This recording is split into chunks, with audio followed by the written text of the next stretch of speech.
bounces, heads toward goal for the finishing touch. A behind, but there won't be time off. It's one of the all-time great showdowns. That wasn't a showdown, that was a showcase of how great our beautiful game can be.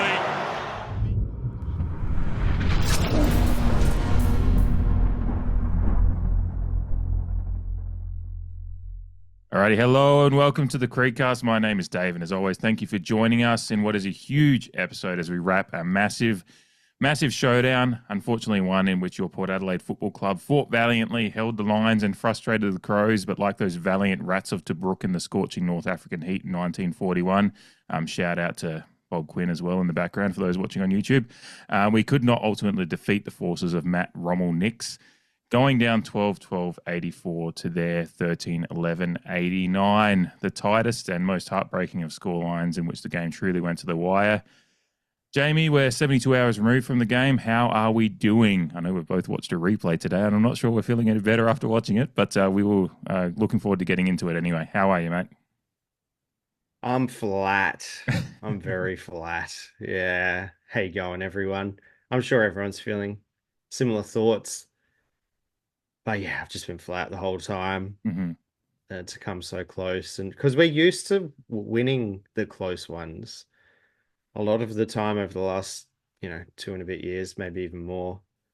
We get in a tight one, under a goal, under 10 points, and we generally pull through. And this time it went the other way, and this time it was a showdown. So especially when I think the majority of people would think that we played a good enough game to win, and we probably should have in the end.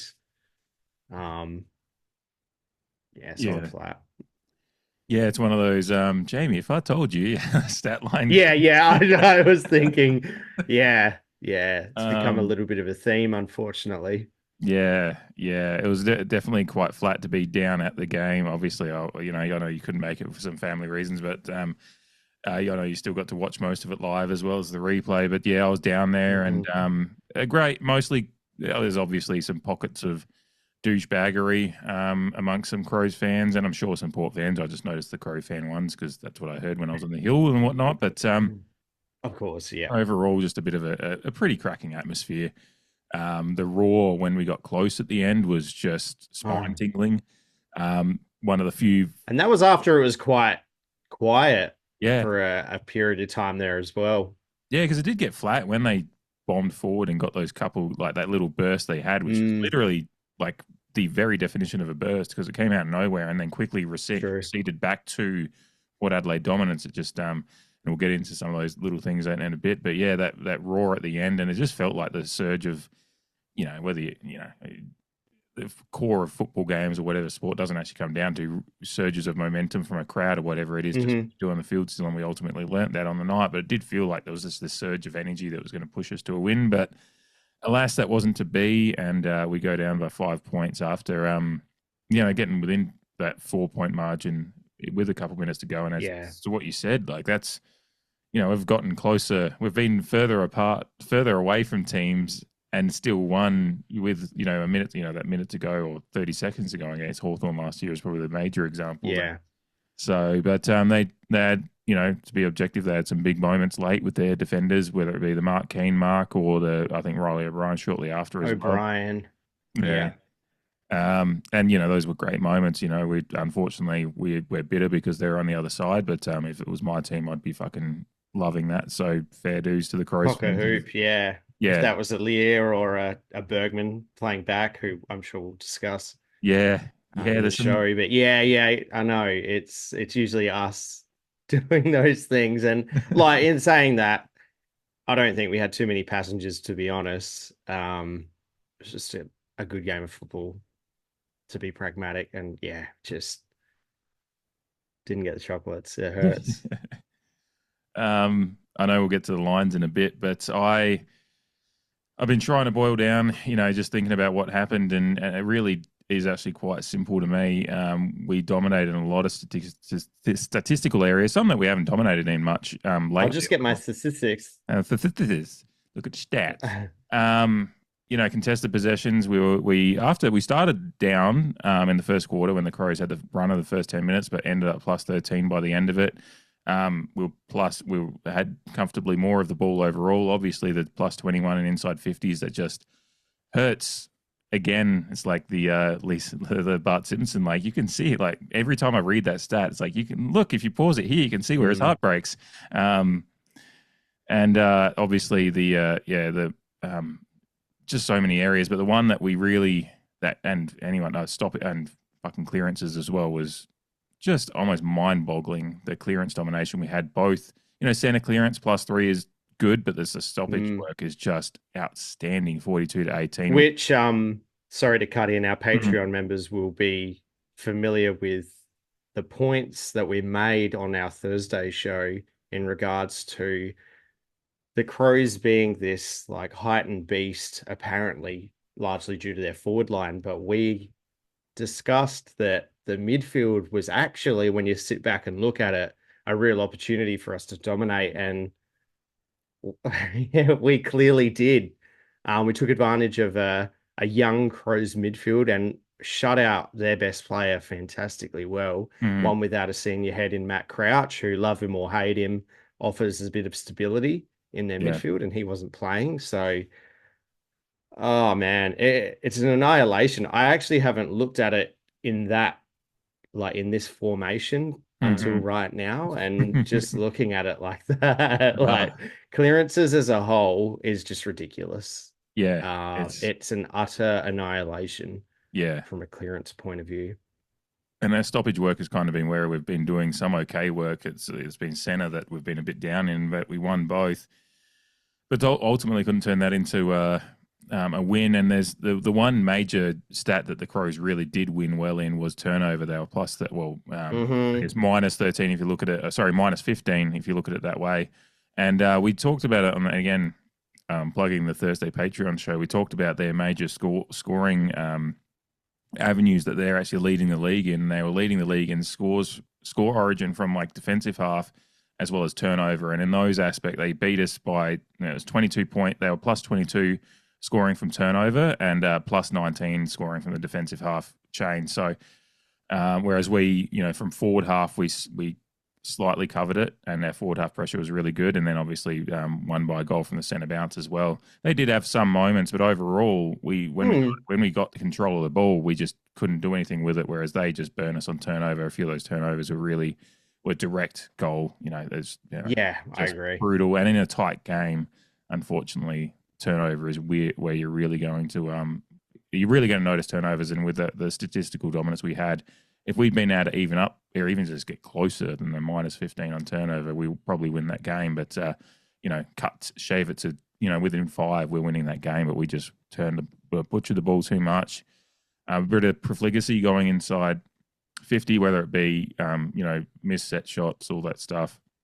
I'm sure that'll get more to the lines. But I had a look, and the goal assists that the Crows had were 12 to our 6. So they were just finding, whenever they got a chance to get it down there, they were really finding targets well, and we just were a little bit more of a, we had plenty of inside 50 entries. There just wasn't as much method to it sometimes, or they were defending well as well. And then it's fair to say that they put the cue in the rack with like 15 minutes to go. Yeah, the last quarter. Rory was a bit toey about that one on the yeah, and so I think our inside 50 count did balloon out a little bit from that point in time, but that's not to say that we didn't either miss genuine chances before that, or alternatively, we gave up some very easy shots at goal for the Crows. I mean, even that one after halftime sticks out as well, like within the last seconds of a quarter. I will say it's a game of moments. Like both teams came to fight, and I had an issue on replay, and this could be my bias, and I'm looking for excuses, and I acknowledge I'm here. That before I say that. But there was an advantage blown in that moment because Rankin picks out Rioli, and like Elia's kind of running to cover Rankin, and they call the advantage. They blow the whistle and then call advantage. But in that time, like Elia stopped, turned around to look at the umpire. and they call advantage. It happens. Yeah. It's just, I know it It happens all the time, and it's frustrating. I'm sure we have had advantages as well, but in that moment, in a tight game, and when it comes down to losing by under a goal, for the fact that we could have had a lead at halftime, if not for, and I'm just going to put on my biased hat, my one-eyed Port supporter, whatever you want to call it. Like, fuck the umpires in that moment. I think they made mistakes both. Filthy. We had a few.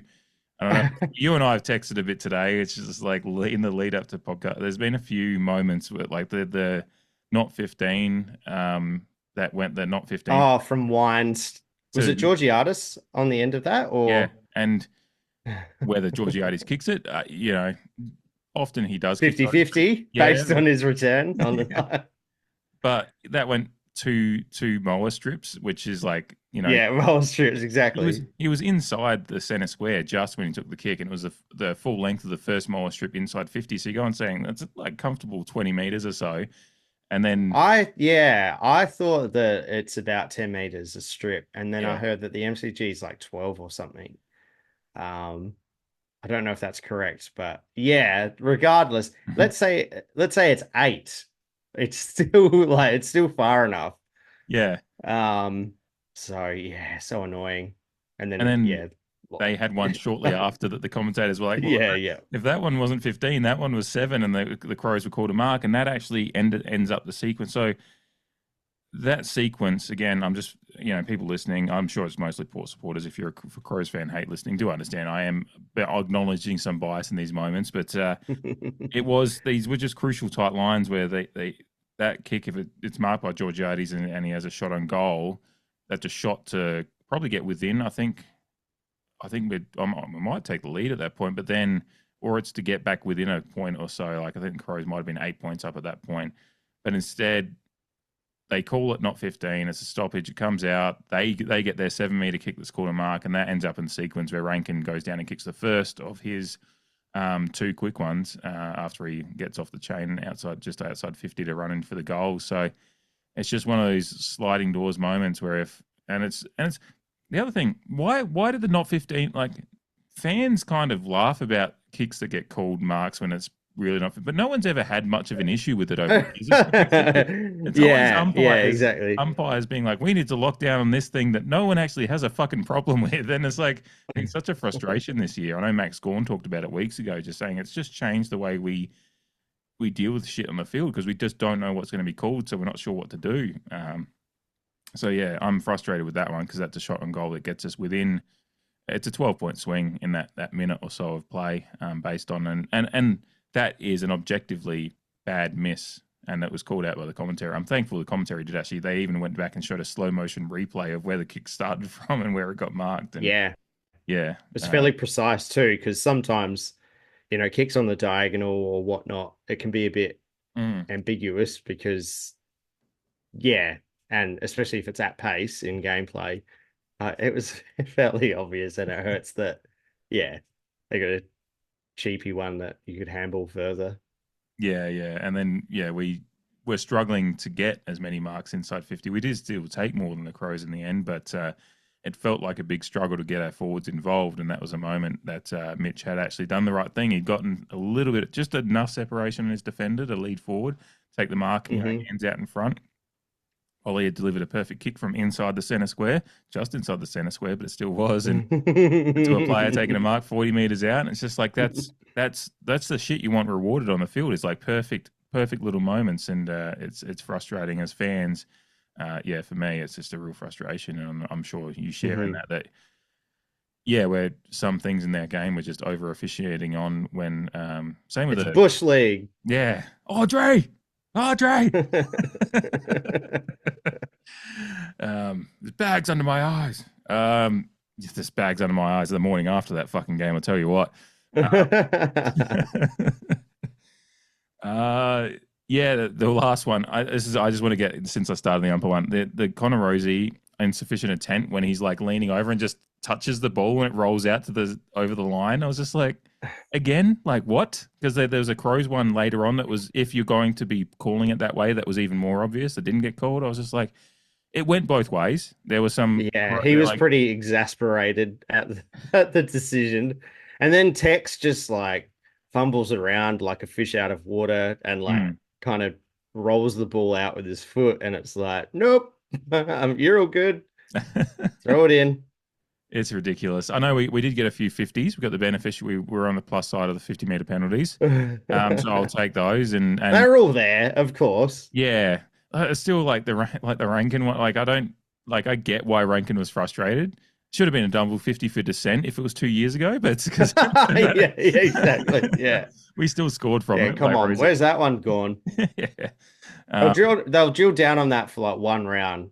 And it'll be the round that we have a fucking shit game that we're frustrated at. And we'll get give away like 5 50-meter penalties just for like going, what was that? Yeah. Yeah, basically. It's frustrating. But that's all my umpire rant over. I actually, I remember talking to my brother at the Malt and Shovel tap house afterwards, and he's like, I think the umpiring was pretty. And I was like, fucking drunk. And I was just like, yeah, sure, I'm sure it was. But then when I watched the replay, I was like, geez, because I didn't fucking see the insufficient intent on the night being at the game. By the time the Ollie Wines kick that went 20 that didn't get called, that one I was watching through, I was seeing 4 Ollie Wines at that point anyway. So drink responsibly, people, by the way. I was trying to manage my emotions, so I utilized gin and tonic on the night. Watching the replay, I was thinking I was just watching the replay to see how the game went, and then I just found those couple of moments. I was like, fuck. I was hoping I'd get just through one and just be like, well, the umpires had nothing to do with it. And I don't think they did in the end overall. We still should have won it. It was on off our own mistakes that we ultimately lost it. But certainly frustrated me still watching that. And it's just, I'd just like to call it out because I'm like, this is dumb. That went 20 meters. Ollie Wines, give him the reward of that. Give Mitch the reward of that. Let him miss it on his own. Like if he's going to miss it and give me something else to complain about in that sense, let him miss it. But he didn't even. Yeah, exactly. Doesn't even get a shot at it. Missed the danger of Willie Rioli in that one too, I think. We obviously know the reasons, and I'm sure we'll talk about his potential return when we look ahead later on. But we're obviously very understanding and cognizant of why he wasn't there, but it just, we missed him. Well, he was suspended anyway. Yeah, exactly. Putting the personal aspect of it aside, unfortunately, he fucked up from one point of view, and he was going to, miss the game as a result of that in the end. Well, it got the ball rolling, didn't it? If that didn't happen, the other stuff probably wouldn't have come to light. But I mean, he wished them night last year in the second showdown. So he can definitely impact a game like that. A game of inches. Ultimately, that Polish was going to get it done. It's pretty easy to scapegoat someone who had to come in as a result of him going out, which I don't necessarily agree with. But all we know is that a Willie Rioli would have improved our side overall. And whether that means we win by a goal, 2 goals, lose by 3 points instead of 5 points, I don't know. I think he would have helped out the fact. I mean, do you want to just talk about start with the forward line since we're starting? I was about to start about the functionality of it. If you have anything else in general, we can touch on that again at the end before we get into the segments. But I think it would have helped out because the forward line just didn't space as well on this one. I don't think at times they get the Crows do have a good horde of young defenders and tall timber down there to make life difficult.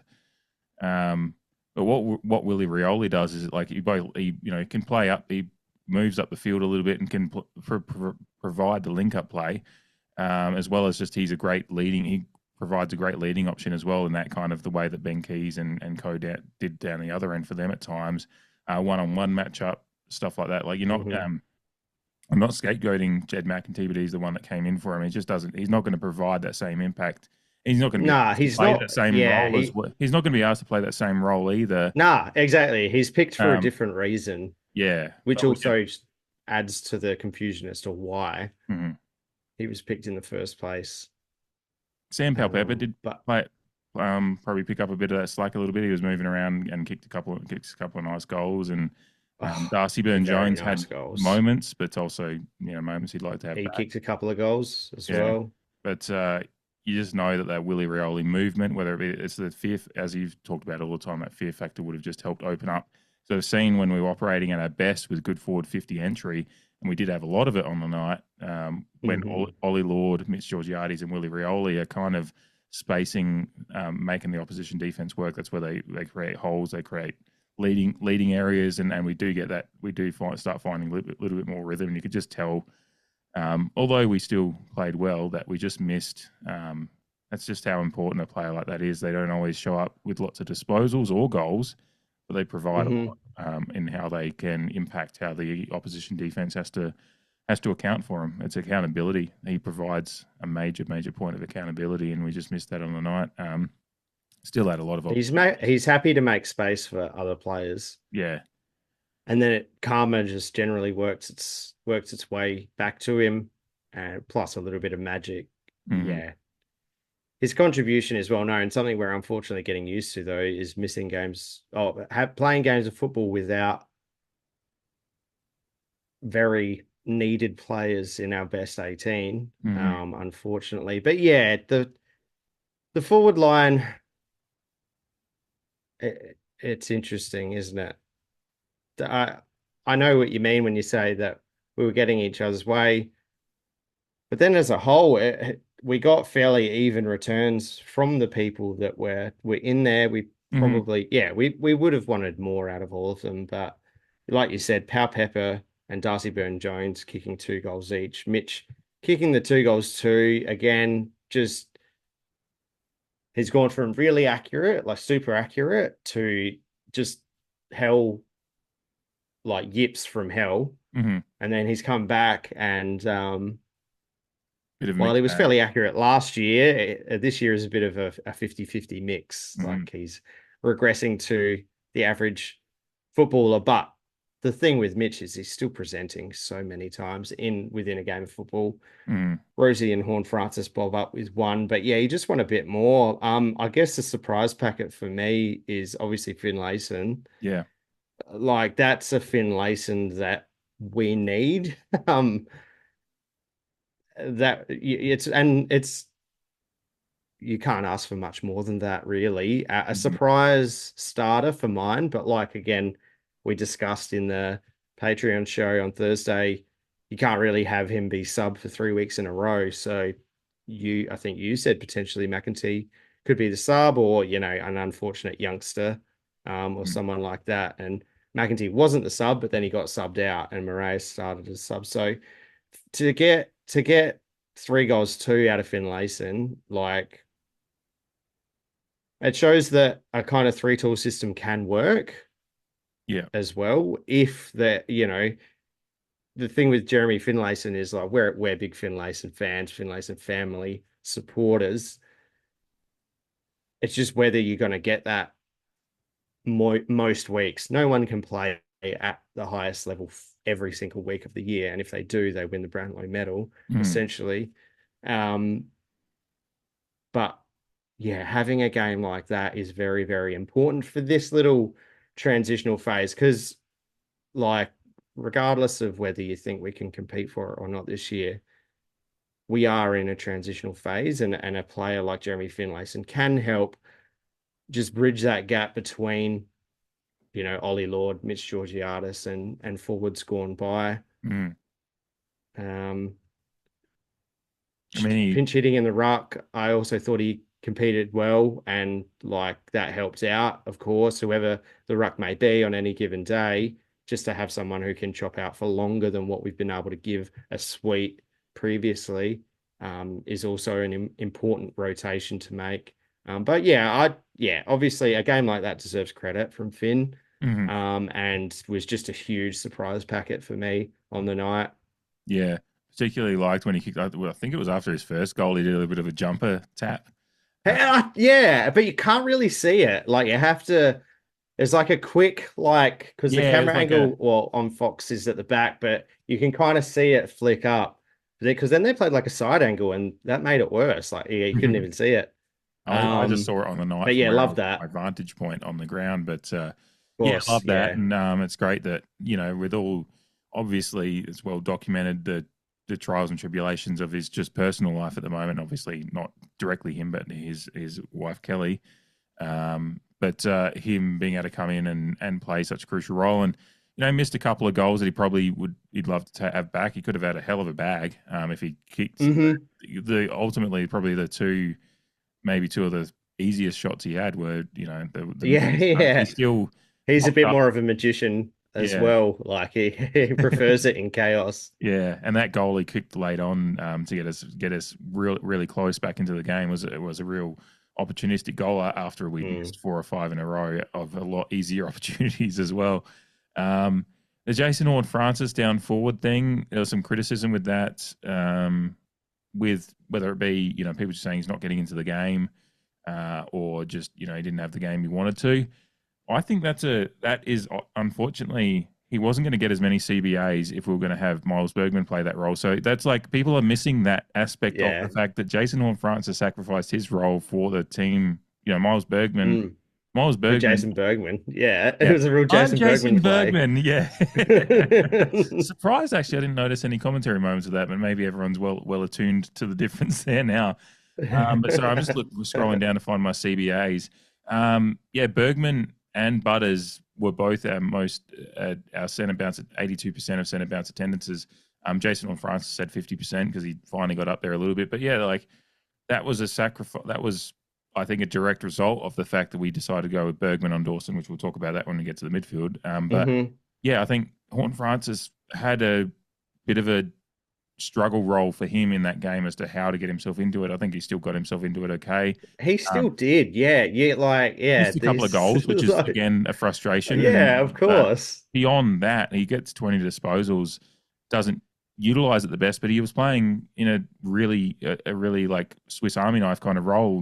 He didn't have almost took a few hangers again. Yeah. Like he's still jumping, he's still going for it.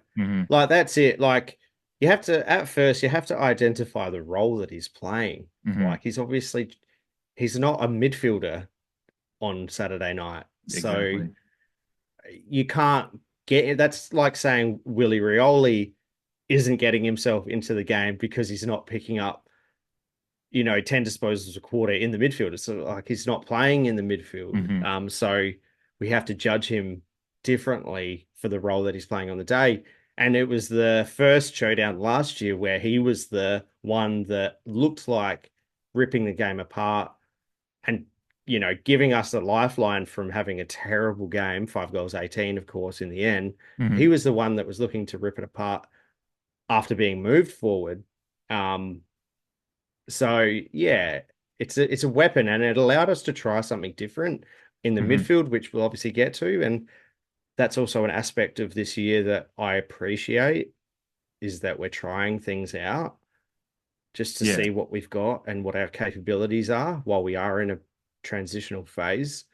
But that's leaving the forward line again. Yeah, just to wrap up on the forward line from my point of view, it's obviously very disappointing that we're talking about a goal. Like, you just need to find a goal. It's like what Ken said in the post-match presser. Like, after they put the cue in the rack, then they've got 12 is the number that he said. It was a fairly off-the-cuff number. But, essentially they're pushing all their numbers back, and you've got to try and weave your way through a spider's web. Forward. We did pepper the goals. A couple close misses. Hey, absolutely. Yeah. Just some 2 goals, 6. Unfortunately, if it's some wild throws at the goal as well. Willem Drew went on the left and it went out in the full. Like, there was chances like that. Bergman went from almost outside 50, I think, and that one was pretty close. His 2 shots on goal were both close. Yeah, because he takes a set shot and it kind of just looks like it's going to play until it just fades off. And the second, a golfer would be fucking peachy with that. Yeah, just that nice little fade down on the way down. But not a Miles Bergman kicking for goal. They would have been 2 epic goals too had they faded the other way. Yeah, and would have capped off a pretty good night for him as well. Dwayne was loading up for the miles and miles and miles again, and it kind of just fades off after that. Dwayne was in form. He batted his average, I reckon, on Saturday. But he was real SA areas again for Dwayne. Yeah, was it when yeah, Thilthorpe's standing up there. He's like took a mark. He's like standing there like Mount Lofty. Matt Lofty, yeah. Yeah. On here, Dwayne. Yeah, yeah. Just Ran- talking about Port Adelaide too and frothing over the Guernsey. Yeah, yeah. Helped, ease us along through a tense night. Yeah, considering you had Mark Rashudo on the call as well, it kind of evened it out a little bit for us. Yeah. Yeah. Because Um, it was Jason Dunstall and who was the other commentator? Oh, Gary Lyon. yes, So yeah. obviously, yeah, he needs to fly the SA history flag, Hmm. being a Paraka lad. Yep, yep. Jamie's brethren now. He had a play school Mhm. reference in there late as well when the Crows held up that Oh yeah, with he all did. the Yes, fucking Jason. he's just like, it's Yeah, my play deep school. doo doo. Is this high school? Oh God, we love Dwayne. Um, Mm. yeah, I mean, final note just on the four line. I mean, it kind of. I had this. While I was watching We the got replay. we got to go there. What's that? Are you going to go there? Ollie Lord. Yeah. I was just going to say he's my watch for the week, and I know we texted about it, and I'm not at all advocating for him to be dropped at We all. I think colluded this watch today. we have texted a bit It about really is the only option, though, it if I'm is being because honest. and I was thinking about it. I was just like he just didn't impact the game enough for what we want. And yeah, I guess maybe some of the entry, but Riley Thilthorpe, who was drafted in the same draft, clearly a better prospect, and Riley Thilthorpe has Yeah. A progressed few now. picks apart from each Yeah, I other. think 47 exactly. But they were born, the same draft. Ollie Lord's actually, I think, 5 or 6 months older. I even looked that up. I was just like, it's the same age profile. Thilthorpe is a generational kind of talent. He's kind of getting those comparisons to the likes of Fraser Gehrig and stuff, and just how he's just a monstrous player and really, really Mhm. difficult for an opposition defense to deal with. And we'll talk about the matchups when you get to the defensive line. But yeah, I would have loved Ollie Lord to just throw it like he needs, and then he misses the one opportunity he does give himself with a good mark. Just doesn't fucking kick through the ball at all. It's just a horrible, horrible kick, and It's a meek attempt at yeah, kicking a goal, yeah. unfortunately for Ollie. And those are, when you're having a tough game as a forward and getting yourself in there, sometimes all you need is a moment where you can take a mark and kick a goal. And if he kicked through it and just missed to the left or right, I still would have been frustrated. But it's the fact it just floats to the left, and like Mark Keane takes it a meter in front of Yeah. the point line. It's just like he doesn't make the distance. No score, no chance at getting it back. Yeah, Yeah. like through a stoppage or a forward press. Just Mm. nothing. Yeah, yeah. So I have to put him on. He's at obviously. I mean, last week was a quiet week for a lot of players, but in a close game where a lot of when the likes of as we said, Finlayson had a good game down there. Pal Pepper and Darcy Byrne-Jones found ways to impact. Mitch Georgiades, while he didn't have the greatest Mitch Georgiades game, was still taking marks and kicked a couple. Ollie He Lord. had 4 shots. Yeah. You're asking Mitch to have 4 shots a game, I think. Yes. You Yeah. just want him to convert a bit better. Yeah. So If he's kicking 3 goals, 1 a game, then and having that as his base level, which was his base level for a few weeks there when we were playing better. Yeah, Ollie Lord just didn't even get close to that. He didn't give himself the opportunities, and when he did get the opportunity, he fluffed it in embarrassing fashion. So that's got to be my watch for the week. Wasn't going to throw Jed McEntee in there because he's come in to try to play a role, whereas Ollie Lord's had a defined role in the side for 6 weeks now, and that was a disappointing effort for a player that I really do rate, but just still isn't finding a way. And yeah, when you see down the other end, and yeah, Thilthorpe with 4 of his fingers strapped up, it was still took 5 contested marks and kicked a few goals, and so yeah, it's a very interesting comparison point between 2 big forwards that were drafted in the same year and to where they're at the moment. Obviously, Ollie Lord's development has been difficult at times with injury or whatever, but Thilthorpe had a pretty major injury and come back stronger from that too. So there's a lot of points there. It's just looking for a bit more out of him, but beyond that, nothing more to say about the forward line. Just made me think a little bit about Liverpool's Champions League final against fucking Real Madrid a couple of years ago. Just like 24 shots to 9, and it was the difference in that, and somehow Real Madrid come away with the victory. And against watch us get plus 20 inside 50s and somehow lose a game is just and absolutely smashing clearance. Yeah, just all the statistical dominance, and you still come away with a tight loss. It's frustrating, but I'm happy to move to the midfield, and a lot to love there despite the results. Let's do it. It's time to. I mean, the big point is to start, and I texted you immediately at the start of the game. You did, yeah. As soon as I saw I Miles was like, Bergman. what's going on I was here? like, Bergman's at the centre bounce, and how amazing was that? And the fact that it wasn't just it didn't. Dawson had his moments with a couple of clearances, but beyond that, like Bergman continued that role throughout the game, and he had shaded him. Yeah, both disposals, clearance, and just had an incredible game, and completely took the Crows captain out of the game, which was a masterstroke of coaching, really. That's interesting watching the debate as to which coach made that decision, but. That's a little bit of brain rot chat, probably, but it was a master. And I have to say, overall, I mean that one, but the game, as far as how the coaches set up our players to be able to win the game, was pretty spot on. I think. Unfortunately, it just came down to turnover and whatnot. But start with Bergman. How did you feel about that one, with getting our first real taste of Miles Bergman as a midfielder?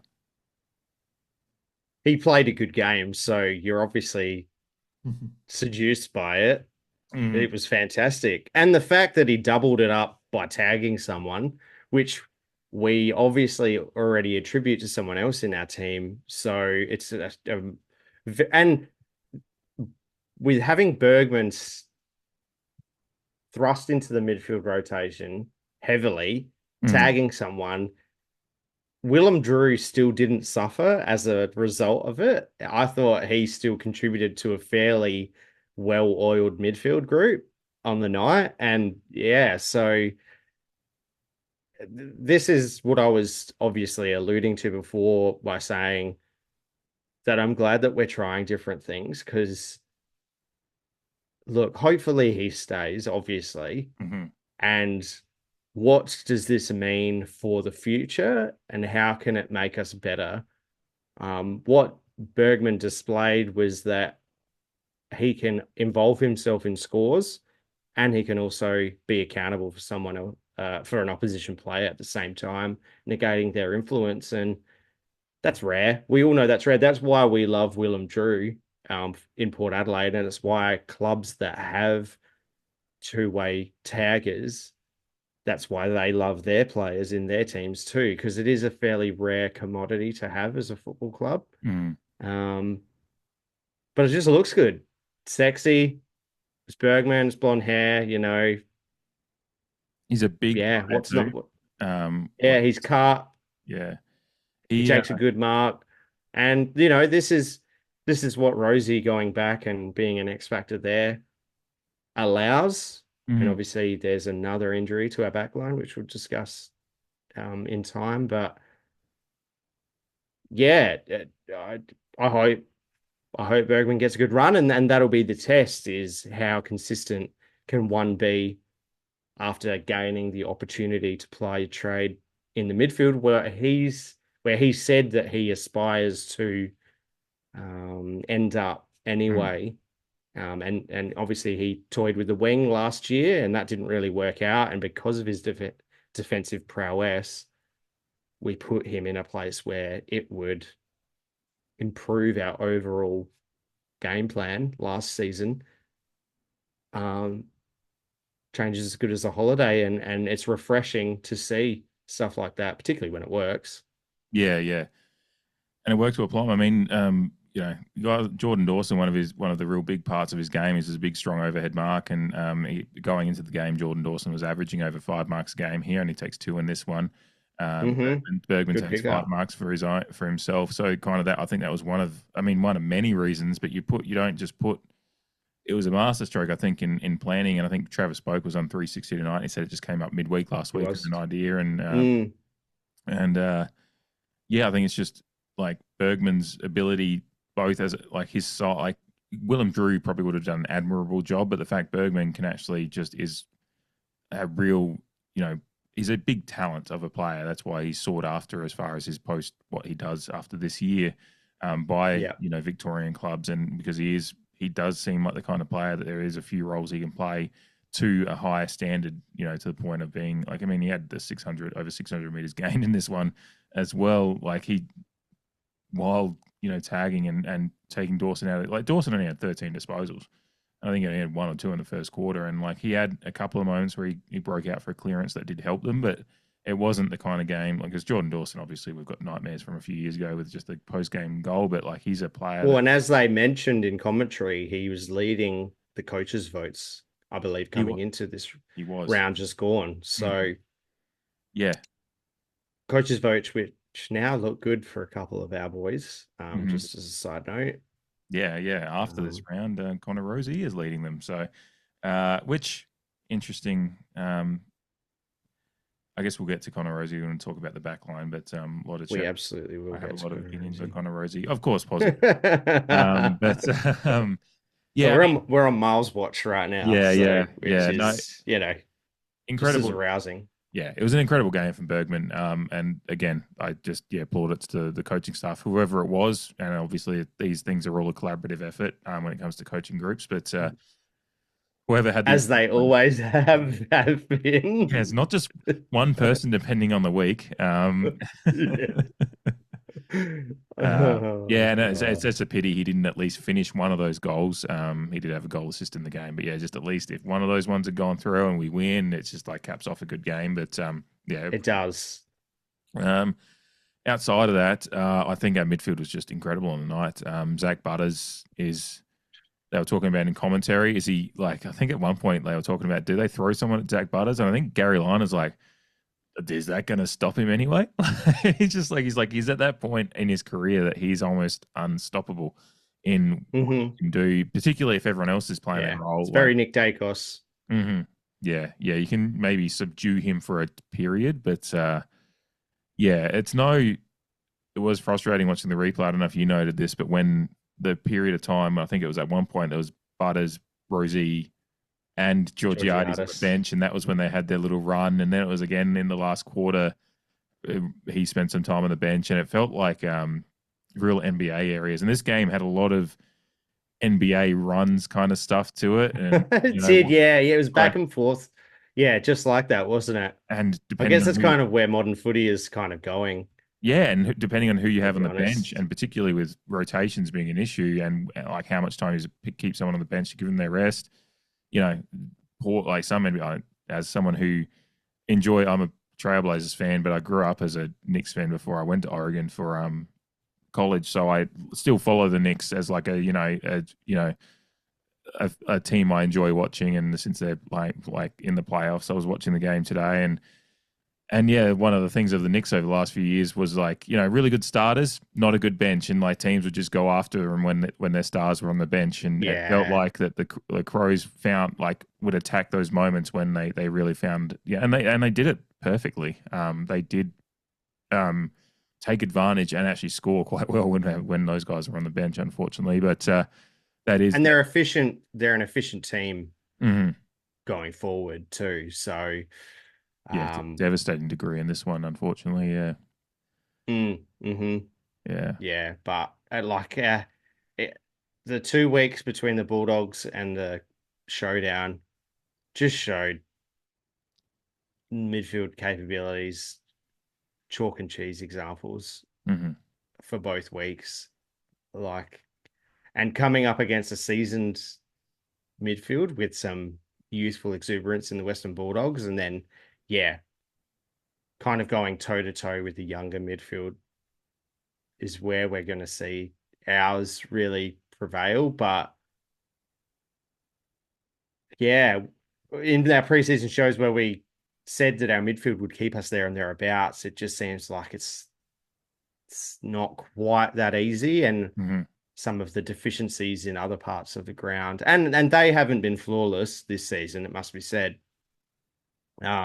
It just goes to show they can only do so much, but there's still that reliance on every line just doing that extra couple of % on a night like Saturday night. And because the midfield had a fantastic night overall, a well-balanced midfield. They all had their moments, even if they were playing roles like Drew Mead, Wines was fantastic. Yes, yeah, Wines was. And he just keeps on keeping on. He'll be up there in our best and fairest, but just due to sheer consistency. Yeah. Moraes, when he came on, 5 disposals in the last quarter, going at a good clip. Should have had a couple of opportunities to kick his first goal, but he was featuring. Or at should have had a goal assist. Off the bench. Yeah. Yeah. Or a flick back to get a goal. Yeah. Yeah.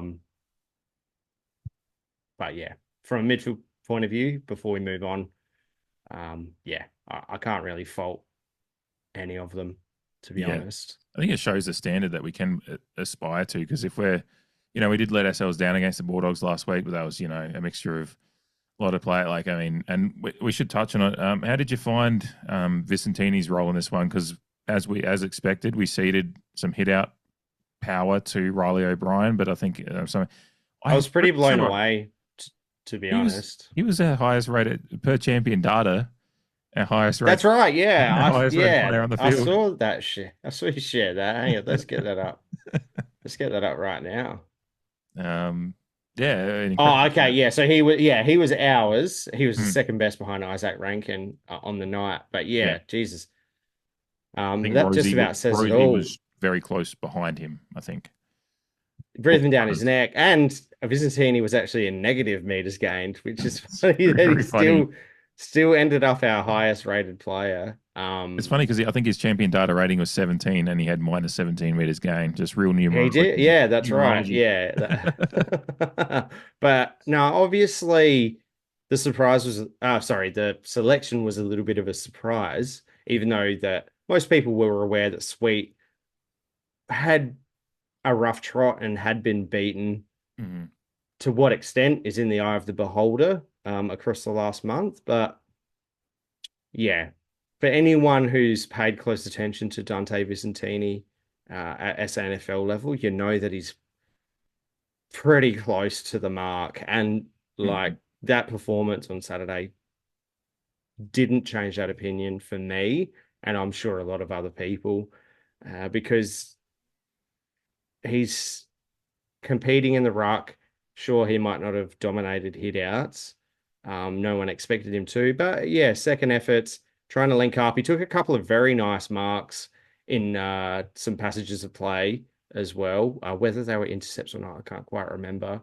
Maybe one of them was, but a couple of nice marks. Just for a young guy coming into a pretty hotly contested game, you can't ask for much more. And he'll keep his spot, that's for sure. And we know what happened last year against Geelong at Cardinia Park when Dante Vicentini came up against him. So that's promising. Yeah. Yeah. He's actually my spotlight for the week, because I think he came in and just his hit outs, it was 33-40 his hit out loss, but hit outs to advantage he won 13-6. So had clearances, a few clearances, sorry, I'm just scrolling back up to that note because I took that from a different he had 5 stoppage clearances and then 1 center clearance as well. So there's pretty good clearance numbers for a ruckman. So he's playing a bit more at the ground level, and took a couple of marks and operated 100% efficiency, which probably helped his champion data rating, I assume. But because it is an interesting note, and it's not that I disagree. I just think champion data is interesting in how it rates things, and it is because I don't think anyone would say Vincent was best on field, but according to champion data for Port Adelaide, he was. So it's an interesting note to make. I just like bringing it up because I think that's why I usually share every week on the Instagram page. If Port Adelaide players have popped up in that post, I think Sench does, which is a nice one to be able to share. Sench Footy does great work in that respect of just collating all that stuff in easy to share stuff. But I always like sharing it when Port players pop up, because sometimes it goes with what you think is best on field. And our second best rated was Rosie, who obviously won the Showdown medal. Vicentini being top rated on the field you wouldn't have picked many people to pick that, but it does show that there's metrics he was hitting that that the champion data do appreciate, and I'm assuming 100%. Well, he went at 100% disposal Yeah. efficiency. That definitely helps Mm-hmm. with your rating. And I think obviously scores would be weighted quite well. Sorry, score involvements and then scores as 1%ers well. as well. Yeah. Yeah. So yeah, again, we're at where it's an ever going kind of research study, the champion data rankings, but just give me access to the database so I can actually see what I just want to know how they do it, and then I'll probably appreciate it even more. But yeah, but I mean, 1%ers probably helps. I mean, that's tied for best on field for us with Lockie Jones. So, and there was some moments he just and Radaglia as well, all had a 9 apiece, and no one had more than that. No one even really got close to that beyond those 3. So yeah, really, Vicentini keeps his spot. It's what you want from your ruckman giving to the rest of the game, and obviously he gives a bit more around the field at the moment. We like what Jordan Sweet does at his best, and think he does provide some of that at his best, but he's just dropped off, and it was sad. It's just a good like predicament to have. Or alternatively, on the flip side to that, it's nice to know that if one guy does drop off, you've got someone who's ably positioned to come in and influence a game of football and not feel like you're having to make it up in other areas per se. Knowing that what's that? Like when we went, I just remember that game we played at Geelong like 3 or 4 years ago when Lysett was injured, and we didn't really.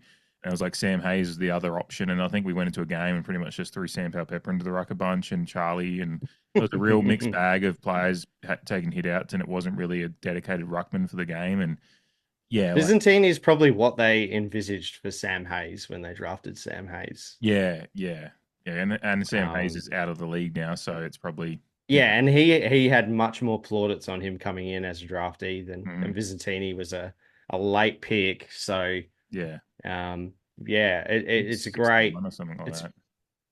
I've got his draft. I'm not too sure. I've got a Vicentini draft pick signature card around somewhere. I actually probably get a couple of them, and it has the number that they were drafted on printed into the card in foil. So just trying to picture it, and I feel like.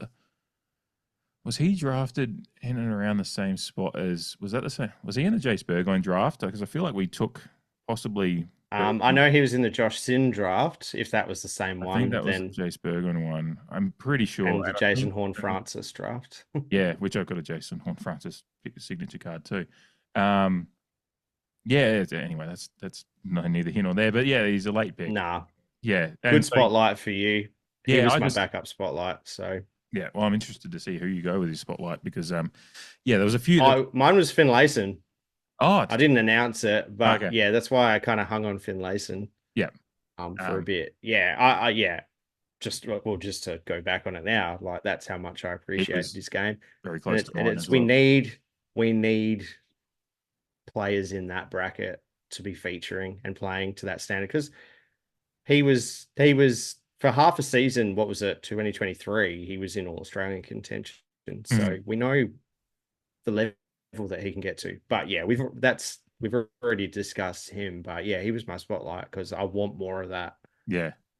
And with some criticism has come at times with how poor the Magpies play and what that provides as far as depth and guys beating down the door for selection, so to speak. So for Finlayson to come up and it is a grain of salt sometimes, the SANFL. Yes, because you can't, sometimes if you're just getting smashed by an experienced Sandful side, it's hard to find something in that. So, we want guys, maybe guys aren't beating down the door, but Finlayson came in and actually played quite well, considering not many would have expected that level of performance from him based on recent output, both at Sandful and AFL level. So, great midfield performance. It sucks that it didn't lead to a win, but it certainly gave us every opportunity to win. Unfortunately, just some of those factors we talked about earlier, whether it be turnover or some of that profligacy in front of goal late on, didn't help. But defensively, an interesting one. I think this is one of the hardest. I think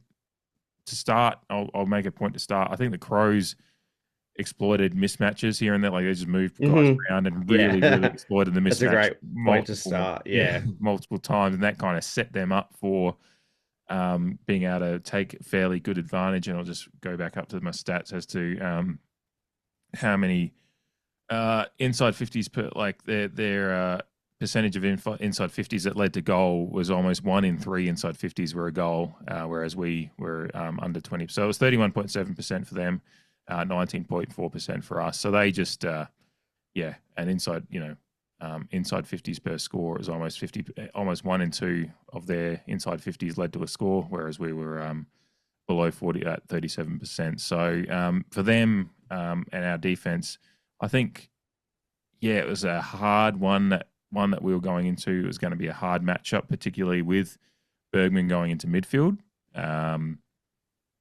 That does pull something away from our marking power down back. But Rosie, of course, is a great marking player as well as what he does at halfback, and obviously we'll talk about that in a moment. But yeah, to start with, what did you think about? Because I don't think Radaglia and Alia do too much wrong. That maybe some neither do I. They just unfortunately, and Lockie Jones as well, I think got burnt a couple of times and sometimes made a couple of mistakes as he's a young player still learning, but we do want to see more from him. But I think he had an okay game as well. I think they exploited the mismatch at times, and Riley Thilthorpe is an incredible player. So is Darcy Fogarty, and unfortunately had just did enough on the night. Taylor Walker didn't do much, which was good. No, yeah, exactly right. And they've been spoken about as a 3-pronged attack. But I think Lockie Jones had the job on text for most of the night. Like you mentioned with the mismatches, like it does move around. It is dynamic throughout stages of a game of football. But yeah, and so when you look at it and go, oh, Thilthorpe kicks 3 and Fogarty kicks 3, you probably go, oh, is it par? Like, or is it more than what we would have expected? Or is it a few weeks ago when they were winning their first 3 games and they were kicking bags, like all of them were kicking 3, I was thinking, fuck, we're in trouble. So, yeah, especially before Radaglia came back too. So, yeah, it's probably, I mean, where it's lost is more like you're expecting maybe with that attack, Thilthorpe and Fogarty kicking 3, but then 3 each, but then, Taylor Walker not kicking a goal, blazing one way out, just... That was so selfish. I remember watching on the night. I was like, "That's a fucking selfish move," and it reminded me of the 2013 Showdown, the last one at Amy Stadium, where one of my favorite days. I think it was Lewis Johnston absolutely burnt Dangerfield in the goal square, and then the preceding stages of that game were our comeback, and that would have hypothetically prevented it because the margin would have just been that extra bit too far out for us to come back over the top. But he just burned, and that text moment, I was like, that's so fucking selfish. He really had Thilthorpe in a 1-on-1 with Leah, and based on the form of the game, yeah. I mean, Thilthorpe took 5. I wasn't complaining. I thought it was funny. Yeah. I think because we defended even, Rochelle didn't get off the chain by any stretch, but he did kick a couple of goals. Ben Keys has a pretty good Ben Keys game, I guess. He has 20 disposals and kicks a couple of goals, so he's probably the small that got off the chain the most. Rankin, we held really well for the majority of the game as far as he didn't have a massive midfield impact. He didn't have a massive forward impact. Apart from 1 fucking minute. And it's just like... Yeah, and that's all it fucking takes. And he's that kind of player, and that's what happens. And that's probably one of Lockie. He did the DBJ, for fuck's sake. Yeah. It was great. He did our DBJ. Yeah. I'm not going to do Rankin with the song, but look, that's a great finish, to be fair. There's not much you can do about that. Maybe you track him a little bit more. And the same with the preceding goal that he kicks from outside 50 and takes the handball from, it was either O'Brien. Yeah, no one running with him. Well, Lockie Jones was there, but he goes boundary side. And it's pretty clear that the players, it's kind of like as a defender in soccer, you keep the attacking player, like you keep yourself between the attacking player and the goal angle, like, and Lockie Jones, I don't know if he was I don't know why he went boundary side I think it was O'Brien takes the mark and like lays off the handball, and like Lockie Jones just goes to the right on like hugging the boundary, and Isaac Rankin goes, okay, so I've got a free lane to run into goal. Oh, cool. So it's a bit of, that's again one of those little mistakes. It's not it's not like a really obvious one, but it's just one of those little mistakes of positioning and defensive positioning. Josh Sin probably, while still playing, I like Josh Sin and what he can do. Still just not, he needs to work on his contest as far as one-on-one stuff, because I think Ben Keys outmarked him, and Josh Sin with his body, he's got a good wingspan and range. Like I feel like he should be doing a bit better, and it's just his body and contest, and maybe just needs to put a bit of, Sin's still young and work through some injuries, so if he puts a little bit of weight on in the off season, maybe he becomes a little bit more like that, and without taking away from some of his game. But yeah, that's it. He needs to get on the Miles Bergman fitness and nutrition program. Yeah. Because that's I think that's a similar body shape. Yes. That he can aspire to. Mm-hmm. Yeah. A guy in 25 games, he'll learn. Mm-hmm. But at the moment, unfortunately, yeah, it's a deficiency in his game that I think he's capable of bridging. And then if he does, yeah, those are things you can learn. That's craft. You can learn craft. Instinct you can't learn, but he seems to have a decent instinct for the game. Particularly offensively, which is why they wanted to get him, because when he gets the ball in hand, he rarely makes a bad decision. Yeah. And he disposes of it superbly. So yeah, it's just that whole, you're in the defensive line, so you need some defensive accountability, which is like, I think he still laid some fairly crucial tackles at stages and things like that. But it's when the ball's in the air that I think he's most vulnerable one-on-one.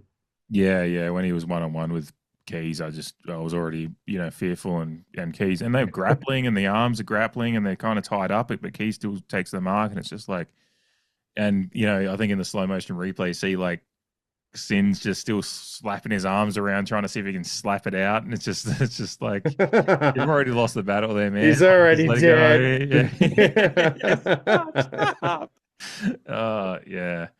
No, look, I love, there's not a lot to hate with it. It's just like, there's just crucial little moments, and the mismatches that the Crows were able to exploit. I think, the mismatches is a good thing to call out, because whether it was by design or not that they targeted them, or if it was just opportunism, they just must have moved around and just found the mismatch here and there, and we just didn't. It's their best line. Like we, again, on our Thursday show, we discussed this. It's their best line on the ground. It's what they've essentially what they're building their game plan around. Like, was it score efficiency? The league average is at like 41%, and then at one stage they were at over 60% scoring efficiency. So, like, they've built a game plan around a very strong forward line, and it works for them more often than not. So, with that in mind, like, I think our defense was pretty good. And unfortunately, when the one-on-one, like the key position one-on-ones were matched up in general play, I thought it was a fairly good contest. I thought Asava spoiled and marked well for the majority of the game, and I thought Aliir had a fairly good game without having a great game. There was a couple of times where he was just sagging off a little bit. Riley Thiel thought, fucking, what was it, 20 meters out in front, but potentially, I think if we handle the ball better in some patches of play before that doesn't eventuate. I think it happened because Connor Rosie had it deep in the pocket, and instead of taking it out, he tried to hack it, and it ricocheted.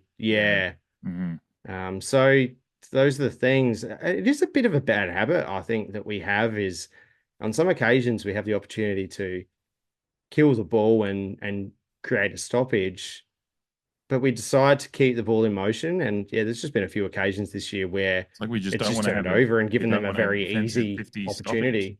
It seems like we just don't want to have a defensive 50 stoppage, like get it out of there if we can. But then sometimes when the game's really going against us, we are just bringing it stoppage as well, and because the Bulldogs exploited that pretty well in that game. So yeah. They did, And I guess Rosie is going to back in his ability to clear it better than that. It just didn't. Yeah, I think he got knocked off the kick. He did, yeah. Obviously that affects it anyway.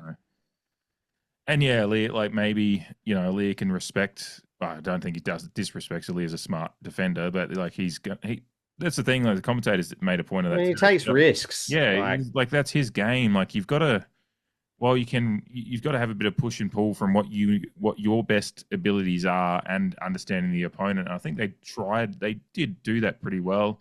And again, if we're not minus 15 in turnover, we're not talking about because we're not talking about that, because if we're even just -5 or even closer than that, then we're winning the game, and this isn't as major of an issue. So we are talking about a game in which one kick different, if everything else stays the same, means a win for us.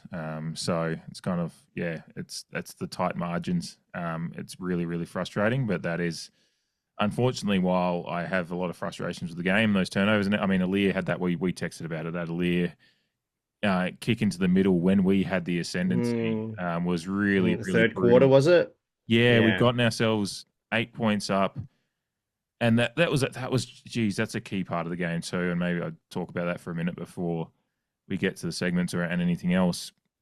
That period where we just had the complete ascendancy, games going our way, we don't need to take any risks. There's a real sliding doors moment in the fact that we're up 8 points, and Jason Horne-Francis has a goal a chance that one he bends around, I think, misses, which he's kicking this time last year, I think. He's just not kicking. He's in his own head about his goal kicking at this point, I think, because he's just missing some opportunities a lot. Obviously kicks a really good goal at one point in the game as well, but there's a real sliding doors to that if we kick that one, we're up by more than, because at that point, it only takes them a couple of kicks and they're back in front 4 minutes later after that Elliott turnover. So like a real sliding doors in the game that if we keep that pressure on, Jason Horne-Francis kicks that goal, goes back to the centre. Based on how we're playing the centre clearance and just overall clearance, we're probably a pretty good chance of going forward. Our forward pressure is really good. We're keeping the ball in the forward half really well. We're a good forward half pressure team. Yeah, if we kick that, Jason Horne-Francis kicks that goal. The Aaliyah one doesn't happen later on. They don't kick a goal. Well, and the Aaliyah mark came off the back of some pretty good defensive work by him and Asava in that contest. Yep. So it's just like, you do all the hard work, take a good contested mark, and then just essentially give it straight back to him. That's a coach killer. Yeah, because then they kick a goal from that one. I think it moves around for a few minutes, but the Crows have kind of got a little bit of impetus back, and they kick a goal. Like I think it goes from potentially, if Jason Horne-Francis kicks that goal, we're up by 14 points. Instead, 4 minutes later, they're up by 2 points again. Like it's just like a real slide. Yeah, and in between that is that Aaliyah kick into the middle. It just gets, it's just he undercooks it, and that just goes to show that you can go on about the missed chances in the fourth quarter when we had ascendancy. They'd put the cue in the rack and whatnot. They were defending a lead. But like we've already mentioned, like I mentioned the Rochelle goal after the halftime siren, which didn't need to happen, which was poor passage of play on our behalf, resulting in that. And then, you're mentioning now the third quarter where we had clear ascendancy for most of that quarter. And the general consensus is that, if Jason converts that goal, then it gives us a bit of extra mental fortitude and to frank our midfield dominance and potentially get a repeat entry. Yeah, there's like periods throughout the whole game that need to be focused on, not necessarily a fourth quarter, which is typically chaos from an Australian rules football point of view, like late in the game when teams are chasing. Those are the scenarios that always pop up. So yeah, but even more in a showdown, we've seen plenty of examples of it, haven't we? So like over the years. Yeah. We haven't. We should talk about Rosie. Obviously, he won the Showdown medal. He did have the turnover, which was frustrating because that did lead directly to a goal. The 7-point play for Ben Keys. Yeah. But another example. Yeah, that's one of those ones that's just like it is a bat. Like he does kind of lead Lockie Jones a little bit too much, but often that one still doesn't end up like it does just come in and get immediately kick the goal, which just makes it look even worse. But a frustrating one. But overall, I mean, he's leading the coaches' votes now He wins the He Showdown sure medal is. as the first outright winner of the Showdown medal in a losing side, because it was years ago. I think Goodwin and Sean Burgoyne shared it years Yeah. ago at one point. Yeah. I thought I saw somewhere that Graham Johncock won one, but I don't know if that's actually true. Yeah. I feel like there was something about how it's the fourth time. It has happened a couple of times at least. So yeah, there's possibly, I can't think of him at the moment. I didn't think to look it up because it's not too pertinent. I did share something about how Paul Roos was like the best on ground medal should always go to the from someone from the winning team. That's not how a best on ground medal works. It's particularly, as we've just talked about, a game that just one kick going different changes. When it's one kick changes a result and one kick in the last minute changes a result. No, that's like it's not a best player from the winning team medal. It's a best on ground medal, which to the Showdown rivalry is often close games. It should be that possibility should be there. It kind of shows, in the history books when you look back at this one, people that didn't watch the game, maybe a Port fan that's born now and looks back in 20 years, like a history nuffy like me, looking through some storybooks about Showdown history and goes, oh, geez, the Crows won that one by 5 points, but the Port Adelaide captain won the medal. Geez, that must have been an intriguing game. And yeah, you go back and watch the footage and go, shit, it was. Like, that's part of the storybook of Showdown history. And it's a real dumb, very, very, like, single-tracked, simple-minded, dumb football fan. It's really disappointing from someone like Paul Roos, who has a long history in the game, both as a player and as a successful player and a successful coach, to have that kind of point of view. I always find it weird when someone like that comes out with that point of view. And I'm very proud of Connor Rozee to win the medal. I don't have too much thoughts about the Crows fans booing him. Like, that's part of the pantomime bullshit of a Showdown. Like, yeah, they probably, and maybe if Riley Thilthorpe had won it, I wouldn't have, like, if a Crows player had won it, I wouldn't have cared. Like, I'd have been like, they won. Yeah, sure. I'm sure there was a player that deserved it as well. But a close Showdown has multiple players that play good games. Rozee won the Showdown votes by comfortably. I think he had 14 of the votes to. It was by a large margin. Yeah. And it is a panel of, people from both sides of the rivalry and riders and whatnot. So I don't know who the panel was this year, but I know Mark Bickley was one of them because I'm fairly certain he was talking about it this morning. Okay, I'd be on SNSA. But yeah, he had some incredible moments in this game, and he's continuing to show. I think hopefully starting to beat down on some of those people that were criticising him as captain, both Port fans and other fans that just haven't understood what he provides. I think a lot of Crows fans got a good idea of what his toughness and some of the things he can do in this game. They know. They've been delusional for years, though, because they didn't get him. Yeah. Like that. But I mean, like, I just want to point out that Connor Rozee has had a pretty fucking good season and was fairly well kept in a couple of games. But this move has just put his name in lights big time. And it's so satisfying. It's satisfying for the fans of Connor Rozee. And this is what people who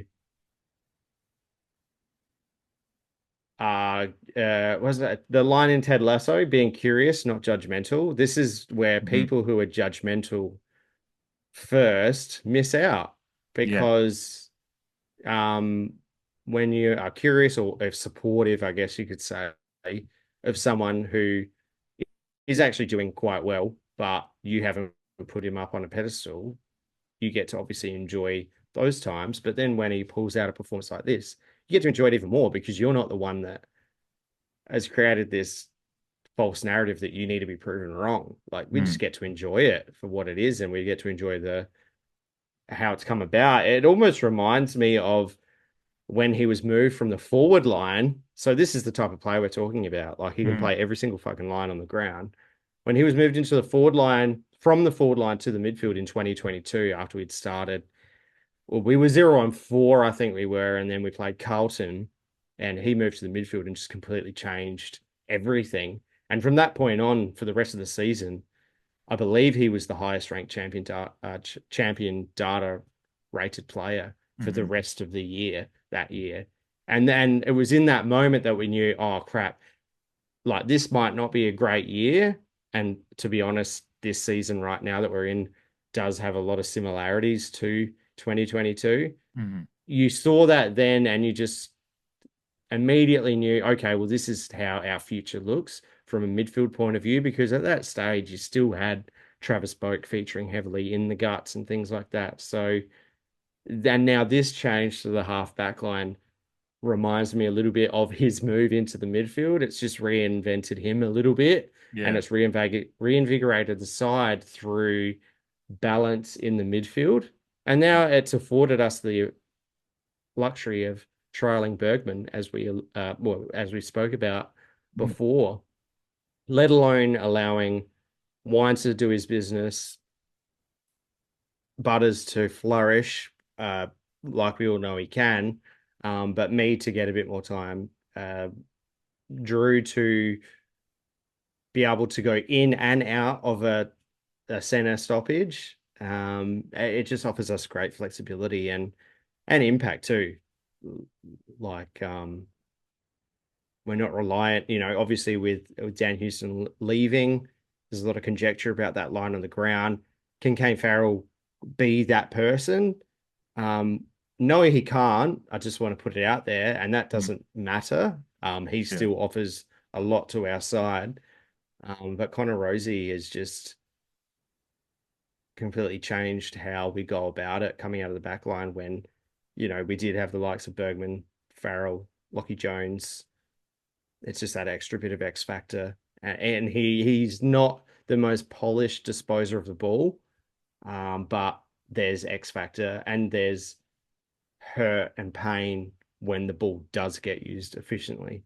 Mm-hmm. Yeah, he's I mean, Dan Houston was never going to lead coaches' votes as a halfback, but Connor Rozee now is. So that kind of shows the impact he can have. And he's kicking a goal almost every game. It seems if he's having a decent game, he's getting involved in the goals. He had a goal assist in this one. I think he's going to start. As long as he keeps his fitness and everything, like as long as he stays fit, like I think it's he's going to be playing this kind of like having a decent impact every week. Like it's just inevitable with how he plays the game.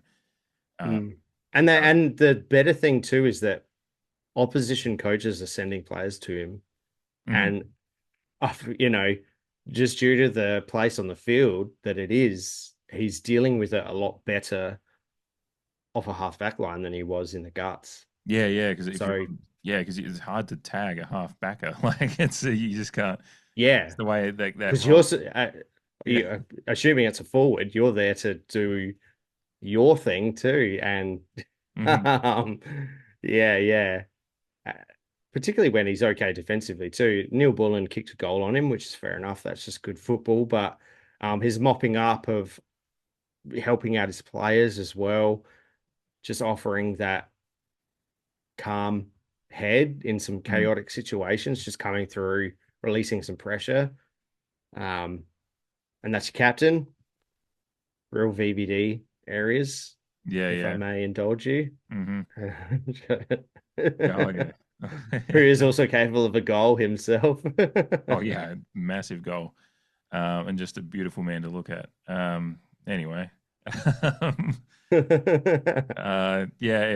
this had live reaction stuff on the Zoom, there'd just be the little just love hearts of VVD's face, just like his coming out right now. But Virgil van Dijk we're talking about. I realize we're saying VVD and Liverpool fans know what we're talking about. But yeah, Virgil van Dijk. If you don't know who he is, just Google and you'll see, and you'll be impressed. Both. Google his highlights and be impressed from a football sense. Just Google his picture and you'll be. He's impressed. The captain and he's a backman. And capable of a nice goal too. And has a beautiful set play. His ball against Bayern Munich in our Champions League run in 2019, he just hacks that ball forward. Not hacks it, it's a beautiful pass forward. It's one ball from the back line to the forward line to that Mane just absolutely just. As I think the Anfield Rap did a T-shirt, sends. What's the fucking newspaper in Munich called? Sends Neuer for the build or whatever. Just sends him for the paper basically because it just turns him, and it all comes from a beautiful, beautiful pass from a backman in VVD.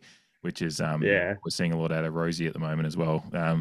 Sending blokes. Well, he sent a few blokes for the Tizer in this game as well, by the way. So well, and yeah, speaking of passes, like that sequence of play where he just like bounces off Riley O'Brien and just like avoids the clutches of Jordan Dawson to kick it into the hole for Mitch Georgiadis. Like that was poetry in motion, for my opinion.